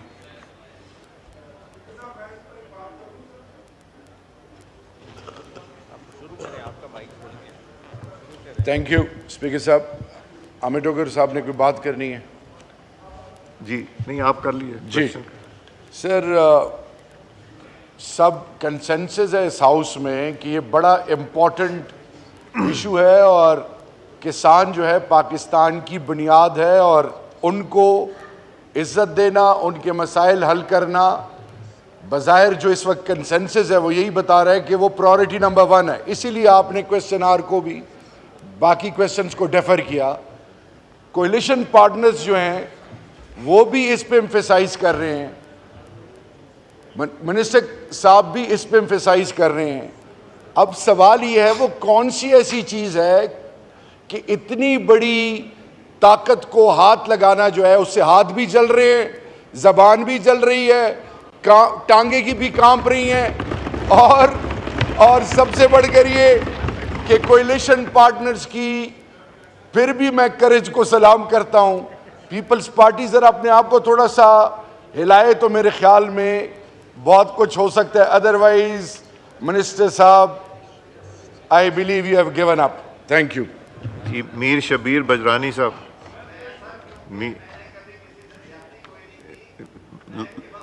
लॉ मिनिस्टर सोच के और दिल से पूछ के करता हूँ बात। मैंने ये तजवीज़ रखी आपके सामने, ये मेरे भाई तो अपनी दाढ़ी किसी और घर को भेज रहे थे। मैंने कहा कि आप इस ऐवान का हुसन है, सारे ऐवान को इज़्ज़त दे, और उसको इज़्ज़त देने का एक ही तरीका है, स्टैंडिंग कमेटी बन जाती है जब national food security and research की, उस स्टैंडिंग कमेटी को सौंप दे ये मामला और वो रिपोर्ट लेके आए, वो तलब करे लोगों को, उनके बयान लिखे और आपके सामने रिपोर्ट रखे। मीर शब्बीर बजरानी साहब, सप्लीमेंट्री।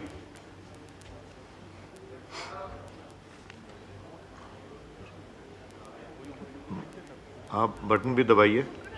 बजरानी साहब का माइक खोलें। आप बजरानी साहब अपनी सीट पे नहीं है, उनकी सीट पे नाम लिखा हुआ है, वहाँ नाम भी लिखा हुआ है। खोल। हाँ जी, thank you sir, thank you speaker साहब।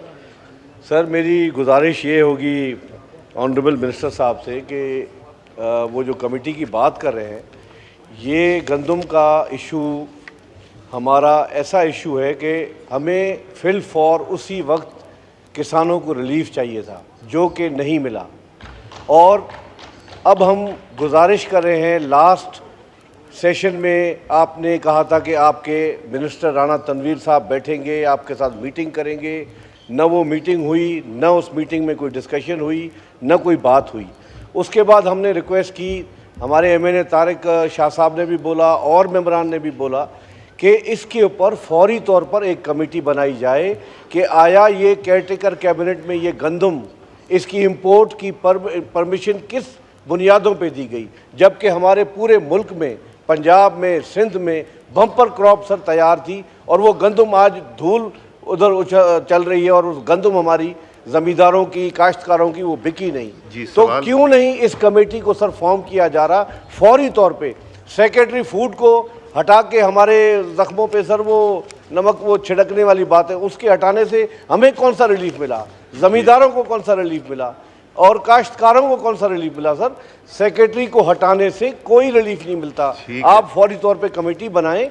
इस फूड सिक्योरिटी, खुर्शीद शाह साहब ने अभी बताया कि हमारे हाउस की स्टैंडिंग कमेटीज नहीं बनी, बड़े अफसोस की बात है सर। जी आजम साहब, इसको इमीडिएट एक कमेटी तारड़ साहब बनाई जाए और इस कमेटी को TORs की बुनियाद पे फौरी तौर पर इस पे इंक्वायरी की जाए कि आया ये पाकिस्तान में ये गंदम का बहरान जो पैदा हुआ क्यों हुआ, किस लिए हुआ, और इन काश्तकारों को रिलीफ दे सर। मेरी ये रिक्वेस्ट आपने सेंस ले लिया हाउस का, क्वेश्चन आवर ओवर हुआ है, मगर आप मेहरबानी करके एक मीटिंग अरेंज करें, इमीडिएट मीटिंग अरेंज करें मिनिस्टर फूड सिक्योरिटी के साथ, वो अपनी टीम लेके आएँ और यहाँ जितने मेंबरान्स का इंटरेस्ट है कमेटी नंबर खुलवा लें, जितने मेंबर भी बैठ के सुनना चाहते हैं, बात करना चाहते हैं, इसको इमीडिएटली कराएं, ये आपकी रिस्पॉन्सिबिलिटी है। आमिर डोगर साहब जी, आमिर साहब जी, thank you sir. Sir point of order पे बात करूंगा तारड़ साहब के लिए। सर खास तौर पर इन्होंने हाउस को सर स्ट्रेंथन करने की बात तो की। भेजते आपके विप ने आगे बताई नहीं। स्पीकर साहब, हाउस को स्ट्रेंथन करने की बात की। आज बिजनेस एडवाइजरी में भी हमने बताया कि हमने ऑलमोस्ट अपना काम स्टैंडिंग कमेटीज़ का डन कर लिया है। 16 कमेटियों की फॉर्मेशन बनाकर आपको दे दी है। हमारी तरफ से सर कोई देर नहीं है, आप इस पर पूरा काम कर रहे हैं। अगर कोई देर है तो इस साइड से होगी। सर दूसरी बात है, किस मुंह से तारड़ साहब का एहतराम है कि ये हाउस की बात करते हैं। सर अभी पिछले दिनों 2 ऑर्डिनेंस आए सर, एक नैब का ऑर्डिनेंस आया और दूसरा सर इलेक्टोरल रिफॉर्म्स पर ऑर्डिनेंस आया। सर नैब पे वो जो रिमांड है 40 दिन से बढ़ाकर दोबारा 14 दिन से बढ़ाकर 40 दिन कर दिया। सर जब इन्हीं बेंचों पे अपोजिशन में ये लोग बैठते थे, इतने लंबे लंबे आंसू बहाते थे कि ये जो 14 दिन है, 302 का कैदी जो है उसका भी 14 दिन है, ये 60 दिन बड़ा जुल्म है। तो सर अब ये मुझे बताएं, 2023 अप्रैल में 1 साल पहले ये सर नैब ऑर्डिनेंस में तरमीम करवाई है इन्होंने और नैब में, तो सर 1 साल के बाद कौन सी क़यामत या इमरजेंसी आ गई है कि उस 14 दिन को फिर 40 दिन के लिए कर दिया? क्या है वो? है कैदी नंबर 804 का डर और खौफ। वो इमरान खान को बहादुरों की तरह जेल में बैठा हुआ है। और सर ये जितने मर्जी झूठे मुकदमात बना दें, तोशा खाना के और मुकदमात बना दें, कादर यूनिवर्सिटी का बना दें, सर वो बहादुरों की तरह जेल काट रहा है। जो साइफर केस का हाल हुआ है वो इन झूठे और बेबुनियाद केसों का होगा। सर अब मुझे बताएं कि लॉ मिनिस्टर साहब क्या उस 14 दिन के रिमांड को डिफेंड करेंगे या 40 दिन के रिमांड को डिफेंड करेंगे, यही लॉ मिनिस्टर थे उस वक्त सर। सर दूसरा ऑर्डिनेंस है सर, वो है इलेक्टोरल रिफॉर्म का। जनाब स्पीकर 2013 की असम्बली में मैं था, मैं आपको क्रेडिट देता हूँ, आपने बड़ी सिंसियर एफर्ट से एक parliamentary committee for electoral reforms बनवाई। सर इसहाक डार साहब उसके चेयरमैन थे। इस हाउस में सर मेंबर बैठे हैं, खालिद मकबूल सदीकी साहब मेंबर थे, फारूक स्टार साहब मेंबर थे, इजाजुल हक अपनी जमात की तरफ से थे सर, ये मेंबर थे सर। हमारी तरफ से आरिफ अलवी साहब, शफकत महमूद साहब मेंबर थे सर। 3 दर्जन से ज़्यादा कमेटी की मीटिंग्स हुई और सर उसमें यह तय हुआ कि जो इलेक्शन ट्रिब्यूनल्स बनेंगे उसमें रिटायर्ड जजों को नहीं डाला जाएगा। सर नाचीज़ ने भी वो कमेटी की मीटिंग अटेंड की सर। उसके बाद जब इतनी लंबी एक्सरसाइज हाउस ने की, आप हाउस को स्ट्रेंथन करने की बात की, अब रिटायर्ड जजों को जो घर में सोए पड़े हैं, आप उनको भारी पैकेज देंगे, साइजेबल उनको महीने का पैकेज देकर उनको हमारे केसेस लगवाएंगे, तो सर फॉर्म 47 का कौन फैसला करेगा?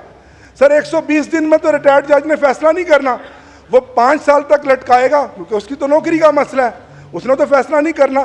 तो सर हम जब ऑर्डिनेंस देते थे, कहते थे जी आपने तो ऑर्डिनेंस फैक्ट्री बना दिया। सर अभी तो हाउस चल रहा था, तो क्या ज़रूरत और क्या जल्दी है? तो सर तय हुआ कि ये नहीं चाहते, ये बैसाखियों वाली जो हुकूमत है जो फॉर्म 47 पे है, कि हमारे ट्रिब्यूनल्स में जजेस फैसला करें। सर इससे बड़ी कोई धांधली होगी? जवाब दें लॉ मिनिस्टर। इजाज़ साहब आप इस पर ही बात करना चाहेंगे? 1 मिनट इनका ले लें, फिर ये करते हैं जी। लॉ मिनिस्टर साहब। मैं 1 मिनट इजाज़ साहब, मेरे लिए बड़े मोहतरम हैं आमिर डोगर साहब, यहाँ पे इलेक्शन एक्ट की कॉपी मंगवा ली जाए 2017 का, जो कि इस पार्लियामान ने 41 मीटिंग्स के बाद फाइनल किया था, और उसके मिनट्स हैं इसी पार्लियामान के उस कमेटी के सेक्रेटरी के पास। मैं फ्लोर ऑफ हाउस के ऊपर ये बात कर रहा हूँ कि 2017 के इलेक्शन एक्ट, जिस पे तमाम सियासी जमातें जिनकी 1 सीट थी उनके अरकान का भी दस्तखत हैं, सेनेट के लोग भी थे, ये बात मैं फ्लोर ऑफ द हाउस पे कह रहा हूँ। उसमें अगर एक कॉमा फुल स्टॉप का फ़र्क हो, मैं ज़िम्मेदार हूँ। उसको बहाल किया गया है। जो तरमीम 2018 वाली असम्बली ने की थी और रिटायर्ड को निकाल दिया था, उसको दोबारा डाल दिया गया है। ये मैं फ्लोर ऑफ हाउस पे कह रहा हूँ। अगर ये मैं गलत बात कर रहा हूँ, आई विल रिजाइन हेयर जी। 2017 का इलेक्शन एक्ट अभी पढ़े जाके, आप पढ़ लें। मैं फ्लोर ऑफ हाउस पे कह रहा हूँ, I will resign right now. Floor of house पे ये बात कर रहा हूँ। 2017 के इलेक्शन एक्ट की जो लैंग्वेज थी, सेक्शन 140, उसकी लैंग्वेज थी अ पर्सन हु इज और हैज़ बीन जज ऑफ अ हाई कोर्ट। ये लैंग्वेज गौर साहब इसको अभी कंट्राडिक्ट कर दे 2017 के ओरिजिनल एक्ट को, I will be out of things. ये ना किया करे बात। ये बाद में तरमीम आई थी, 2018 की असम्बली ने ये तरमीम की, कुछ और तरमीम आई, उन्होंने रिटायर्ड का लफ्ज़ निकाल दिया। स्कीम ऑफ थिंग्स में ये है कि इलेक्शन पिटीशन डिसाइड होनी है 6 माह में। हाई कोर्ट्स ने चिट्ठियों में लिखा कि हमारे पास 82,000 52,000 मुकदमात हैं, हम इतने देंगे, इतने लोग नहीं देंगे। उसके बाद खैंचा तानी रही उसके ऊपर। इदारों के हवाले से कॉन्स्टिट्यूशनल बॉडीज़ हैं, हम सारी सब इदारों की इज़्ज़त करते हैं। वो अदलिया है, वो इलेक्शन कमीशन है, वो पार्लियामान है, सब ने अपनी हदूद में रह के काम करना है। अगर कोई इदारा दूसरे इदारे की टेरिटरी में जाके चीज़ें खींचेगा और अपने मकासद के लिए करेगा, तो फिर पार्लियामान ने अपना काम करना है। ये ऑर्डिनेंसेस असम्बली इन सेशन नहीं थी, दिए गए हैं। ये ऑर्डिनेंसेस ले हो रहे हैं आपके सामने। ये प्रॉपर्टी ऑफ पार्लियामेंट होंगे, आप उनको पास करें, आप उनमें तरमीम करें, आप उनको रिजेक्ट करें। ये आपकी स्टैंडिंग कमेटीज़ आपको रिकमेंडेशंस देंगी, वोट के ऊपर तय होगा, कोई रॉकेट साइंस नहीं है। और मैं फिर एक दफ़ा वजाहत कर रहा हूँ, रही बात नैब की, तो जनाब के जो कैदी नंबर 804 हैं, उन्होंने अपील कर रखी सुप्रीम कोर्ट में कि उन्हें 90 दिन का रिमांड चाहिए, 14 दिन का नहीं चाहिए। किसी एक बात पे खड़े हो जाए। जी। इजाज़ जकरानी साहब। जी इजाज जकरानी साहब। थैंक यू नहीं, मिस्टर मैंने स्पीकर अब ये साहब। थोड़ा सा बिजनेस करके फिर शुरू हो जाएंगे। जी इजाज साहब। स्पीकर साहब, यहाँ कमेटीज़ के हवाले से कई दफ़ा बातें की गई और कहा जाता है कि हमने कमेटीज़ के नाम दे दिए हैं। सर मैं अर्ज़ कर लूँ, ये आइन कहता है, ये रूल्स कहते हैं कि असेंबली के ओथ लेने के बाद 30 डेज़ में कमेटीज़ बनने चाहिए, लेकिन वो 30 डेज़ को अब 4 महीने होने को आए हैं, लेकिन अभी तक कमेटीज़ नहीं बनी। मैं अर्ज़ कर लूँ, पाकिस्तान पीपल्स पार्टी वाहिद पार्टी है जिसने सबसे पहले अपनी कमेटी फाइनल करके और उनके हवाले कर दी थी, उसको 1 महीने से ज़्यादा हो गया, लेकिन फिर भी कहा जाता है कि कमेटीज़ हमारी तरफ से नहीं आई। सर हमारी तरफ से अभी डोगर साहब ने उठ के कहा कि हमारे 16 कमेटीज़ के हमने नाम फाइनल कर दिए। भाई 16 के क्यों किए आप? 41 के करें, 41 कमेटीज़ हैं, अब 41 के करें ना, 16 के करते हैं आप। तो 41 कमेटीज़ अब पाकिस्तान पीपल्स पार्टी ने अपने पूरी की हैं। मुझे नहीं पता दूसरे कौन सी जमात ने पूरी की है, जहाँ तक मुझे पता है कि शायद MQM ने पूरी की हो।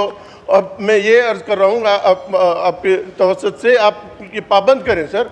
आप 3 दफ़ा डेडलाइन दे चुके हैं इन लोगों के कमेटीज़ के नाम लें, ये डेडलाइन है, ये डेडलाइन को ख़त्म हुए 15 से 20 दिन हो गए हैं सर। इसके बाद हाउस नहीं होगा तो मैं जितने नाम आ गए उसको नोटिफाई कर देंगे। आपके हवाले इसलिए किया था असेंबली से रेजोल्यूशन करके कि जैसे आप नोटिफाई कर दें। सर मैं ये अर्ज़ करता हूँ, कल से आप नोटिफिकेशन कमेटीज़ के करना शुरू कर दें। अगर जिन लोगों ने नहीं दिए अब खाली छोड़ दें, जब देंगे तब वो भी नोटिफाई हो जाए। लेकिन सर ये कल से आप ये रूलिंग दे दें, कल से आप नोटिफाई करना शुरू कर दें please. Leave application Khurram Shahzad Virk has requested for grant of leave for 19th, 22nd, 25th and 26th April.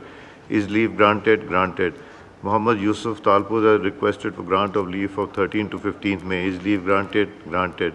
Amir Ali Maksi has requested for grant of leave for 13th to 15th May. Is leave granted? Granted. Akil Malik has requested for grant of leave for 13th and 15th of May. Is leave granted? Granted. Sayyid Samiullah has requested for grant of leave from 13th to 15th May. Is leave granted? Granted. Hassan Sabir has requested for grant of leave for 15th and 16th May. Is leave granted? Granted. Chaudhry Iftikhar Nazir has requested for grant of leave from 15th to 17th May. Is leave granted? Granted. Sabah Sadiq has requested for grant of leave for the whole Karl session. Is leave granted? Granted. Asif Khan has requested for grant of leave for 15th and 16th May. Is leave granted? Granted. Khalid Ahmed Lund has requested for grant of leave for the whole current session. Is leave granted? Granted. Naveed Ahmed has requested for grant of leave for 14th to 16th May. Is leave granted? Granted. Sayer Kamran has requested for grant of leave from 15th to 17th May. Is leave granted? Granted. Sher Ali Arbab has requested for grant of leave from 13th to 16th May. Is leave granted? Granted. Ali Asghar Khan has requested for grant of leave for 15th and 16th May. Is leave granted? Granted.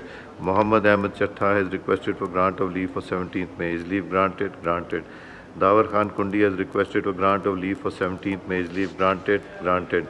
Faisal Amin Khan has requested for grant of leave for 16th to 17th May and 6th June. Is leave granted? Granted.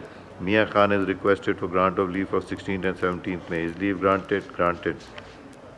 Chaudhry Tariq Bashir Chima has requested for grant of leave for 6th and 7th June. Is leave granted? Granted. Malik Asad Sikandar has requested for grant of leave for 6th and 7th. Is leave granted? Granted. Haji Rasool Bakhsh Chandiyo has requested for grant of leave for 6th and 7th June. Is leave granted? Granted. Mir Ghulam Ali Talpur has requested for grant of leave for 6th and 7th June. Is leave granted? Granted. Maulana Abdul Ghafoor Haidari has requested for grant of leave for 6th June. Is leave granted? Granted. Rana Muhammad Faraz Noon has requested to grant of leave for 6th and 7th June. Is leave granted? Granted.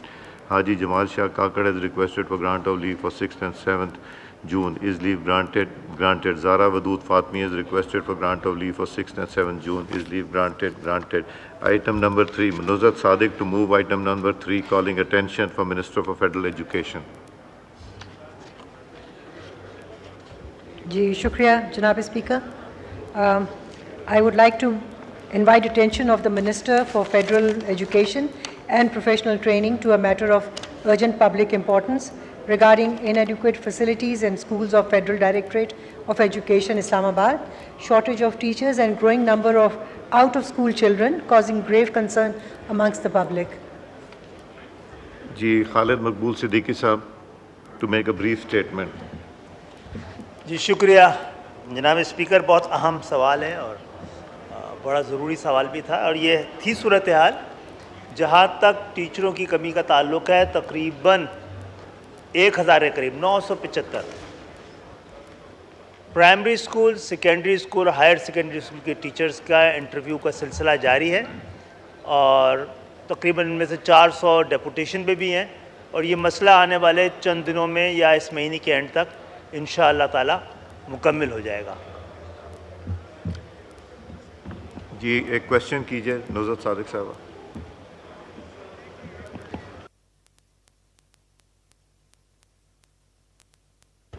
Thank you speaker साहब। बहुत खुशाइंद है कि अगर उन्होंने कहा है minister साहब ने कि इस इशू को उन्होंने देखा है, टीचर्स की जो कमी है, शॉर्टेज है। प्राइम मिनिस्टर शहबाज साहब ने जो एजुकेशन इमरजेंसी उन्होंने उसका ऐलान किया था और ख़ास तौर पर आउट ऑफ स्कूल चिल्ड्रन के बारे में बड़ी उनको परेशानी थी और उन्होंने इसके ऊपर ज़ोर दिया था कि ये तमाम बच्चे स्कूलों में होने चाहिए। एक रिपोर्ट के मुताबिक 83,000 बच्चे जो हैं वो आउट ऑफ स्कूल है सिर्फ इस्लामाबाद में और 26 मिलियन के करीब पूरे पाकिस्तान में। सो फिगर में रोज़ बरोज़ इजाफा भी हो रहा है। एज चीफ मिनिस्टर पंजाब उन्होंने इंश्योर किया था एट दैट टाइम कि वो बच्चों को स्कूल सिस्टम में लेके आएँ जो बच्चे चाइल्ड लेबर करते थे, उस हवाले से भी।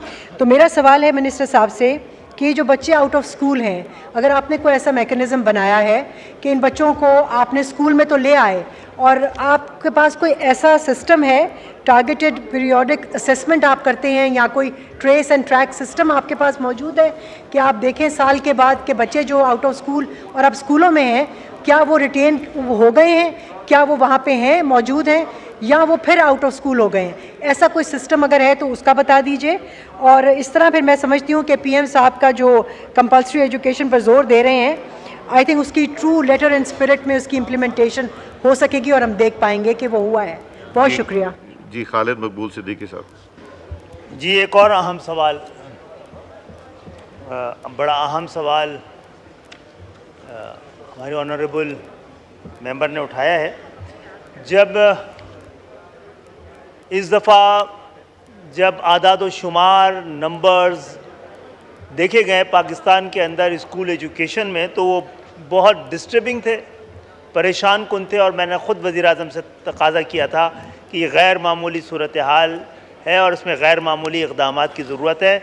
इमरजेंसी की सूरत हाल है और वज़ीर-ए-आज़म ने बड़ी मेहरबानी फरमाई कि इसमें एजुकेशनल इमरजेंसी लगाई थी। जहाँ तक ताल्लुक़ है कि इस वक्त तकरीबन 2.5 करोड़ बच्चे आउट ऑफ स्कूल हैं और इनरोलमेंट जिनका है वो तकरीबन 5.5 करोड़ है।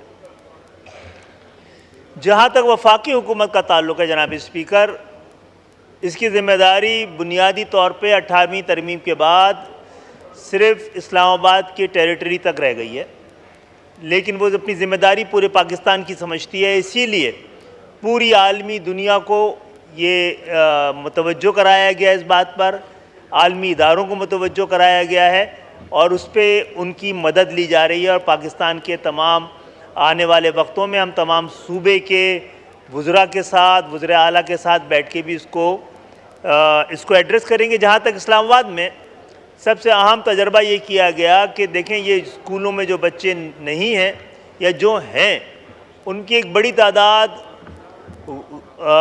का मसला जो है वो गुर्बत है। गुर्बत के साथ ज़रूरत है, ज़रूरत के साथ माहौल है। तो सबसे पहले जो इन प्राइमरी स्कूलों में बच्चों को नाश्ता देने का जो तजर्बा किया गया वो बड़ा कामयाब हुआ है। बाज़ जगहों पर हाज़िरी 40% से बढ़कर 80% तक पहुंची है।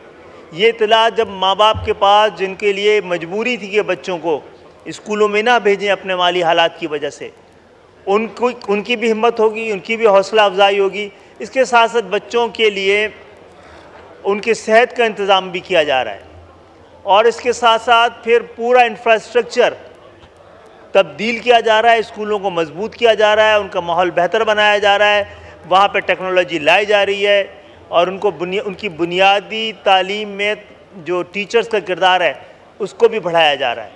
ये तजर्बा जो कि हम सिर्फ इस्लामाबाद ये कैपिटल टेरिटरी में कर रहे हैं, ये तजर्बा कामयाब हो रहा तो पूरे पाकिस्तान में इसको लेके जाएंगे और इंशाअल्लाह ताला आने वाले वक्तों में पूरी दुनिया हमारी मदद करना चाह रही है, पाकिस्तान की डायस्पोरा इसका मदद करना चाह रही है और जो वो लोग प्रोफेसर टीचर्स हम इंशाअल्लाह ताला रज़ाकाराना तौर पर भी लोगों से कहेंगे कि जो लोग पढ़ाते रहे हैं, रिटायर हो गए हैं, जो पढ़ा सकते हैं और किसी भी शोबा ज़िंदगी में आएँ, इस इमरजेंसी में पाकिस्तान की मदद करें और तालीमी वाहिद रास्ता है जिससे निकल कर पाकिस्तान अपने बहरानों से निकल सकता है। जी फरा नाज अकबर साहिबा एक सवाल कीजिए।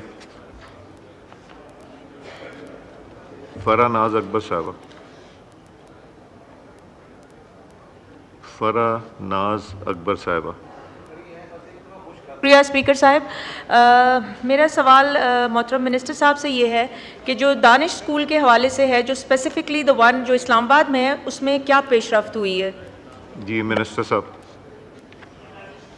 ये बुनियाद रखी जा चुकी है, पहले 10 एकड़ पे सोच रहे थे, अब तकरीबन 30 एकड़ पे बन रहा है और इसकी बुनियाद रखी जा चुकी है, अब इस पर काम शुरू होने जा रहा है। आसिया नाज तनौली साहब एक सवाल कीजिए।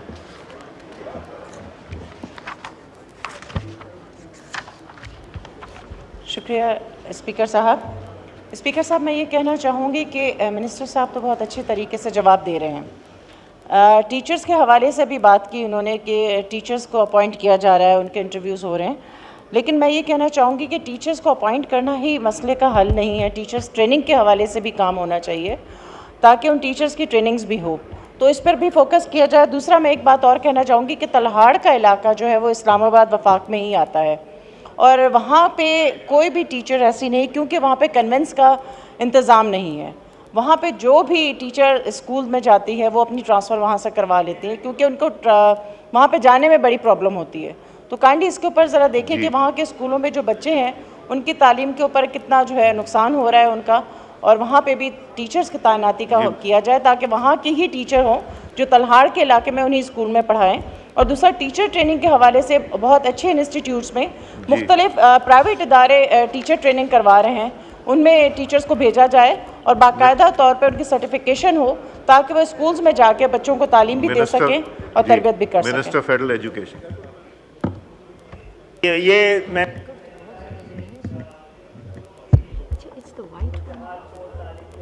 सहूलतों को बेहतर करने के लिए एक बहुत अहम टीचर्स की क्वालिटी का मसला है, जिस पे मैसिव टीचर ट्रेनिंग प्रोग्राम शुरू किया जा रहा है, जिसमें आलमी इदारे भी और बहुत सारे ममालिक और बहुत सारी यूनिवर्सिटीज़ इसमें हमारा साथ देने जा रही हैं और एक मैसिव टीचर ट्रेनिंग प्रोग्राम का आगाज़ होने वाला है। जी शुक्रिया। आइटम नंबर 3 है लॉ मिनिस्टर साहब। सर असद साहब, डिबेट से पहले आपका कॉल अटेंशन भी ले लेंगे ताकि वो हो जाए। जी पर ले होने हैं sir. I wish to lay before the national assembly the election amendment ordinance 2024 number 5 of 2024 as required by clause 2 of article 89 of the constitution of Islamic Republic of Pakistan। इस पे सर अभी थोड़ी देर पहले मैंने बात की थी। Ordinance 2024 ordinance number 5 of 2024 stands late। Item number 3B move कीजिए। Sir, I wish to lay before the National Assembly the National Accountability Amendment Ordinance 2024 number 6 of 2024 as required by clause 2 of article 89 of the Constitution of Islamic Republic of Pakistan। The National Accountability Amendment Ordinance 2024 ordinance number 6 of 2024 stands late। Item number 4। Sir,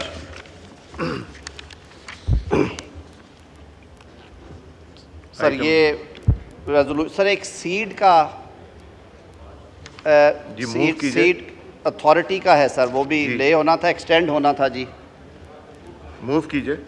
sir I wish to lay before the national assembly the seed amendment ordinance 2024 number 2। नहीं, national assembly resolves to extend the seed amendment. Order of the day देख लेना।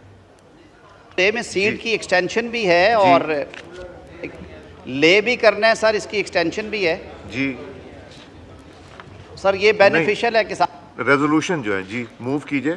May I lay before the house and then already हो चुका है sir. फिर ये है कि मैं उसकी एक्सटेंशन मूव करना चाह रहा था sir. I wish to move the following resolution, sir, that the National Assembly resolves to extend the seed amendment Ordinance 2024 number 2 of 2024 for a further period of 120 days with effect from 13th June 2024 under proviso to subparagraph 2 of paragraph A of clause 2 of article 89 of the Constitution of Islamic Republic of Pakistan. Now, sir, I put the resolution to the House. It has been moved that the National Assembly resolves to extend the seed amendment Ordinance 2024, Ordinance number 2 of 24 for a further period of 122 days with effect of 13 June 2024 under proviso to subparagraph 2 of paragraph A clause 2 of article 89 of the Constitution of the Islamic Republic of Pakistan. All those in favor of it may say aye. All those against it may say no. All those in favor of it may say aye. All those against it may say no.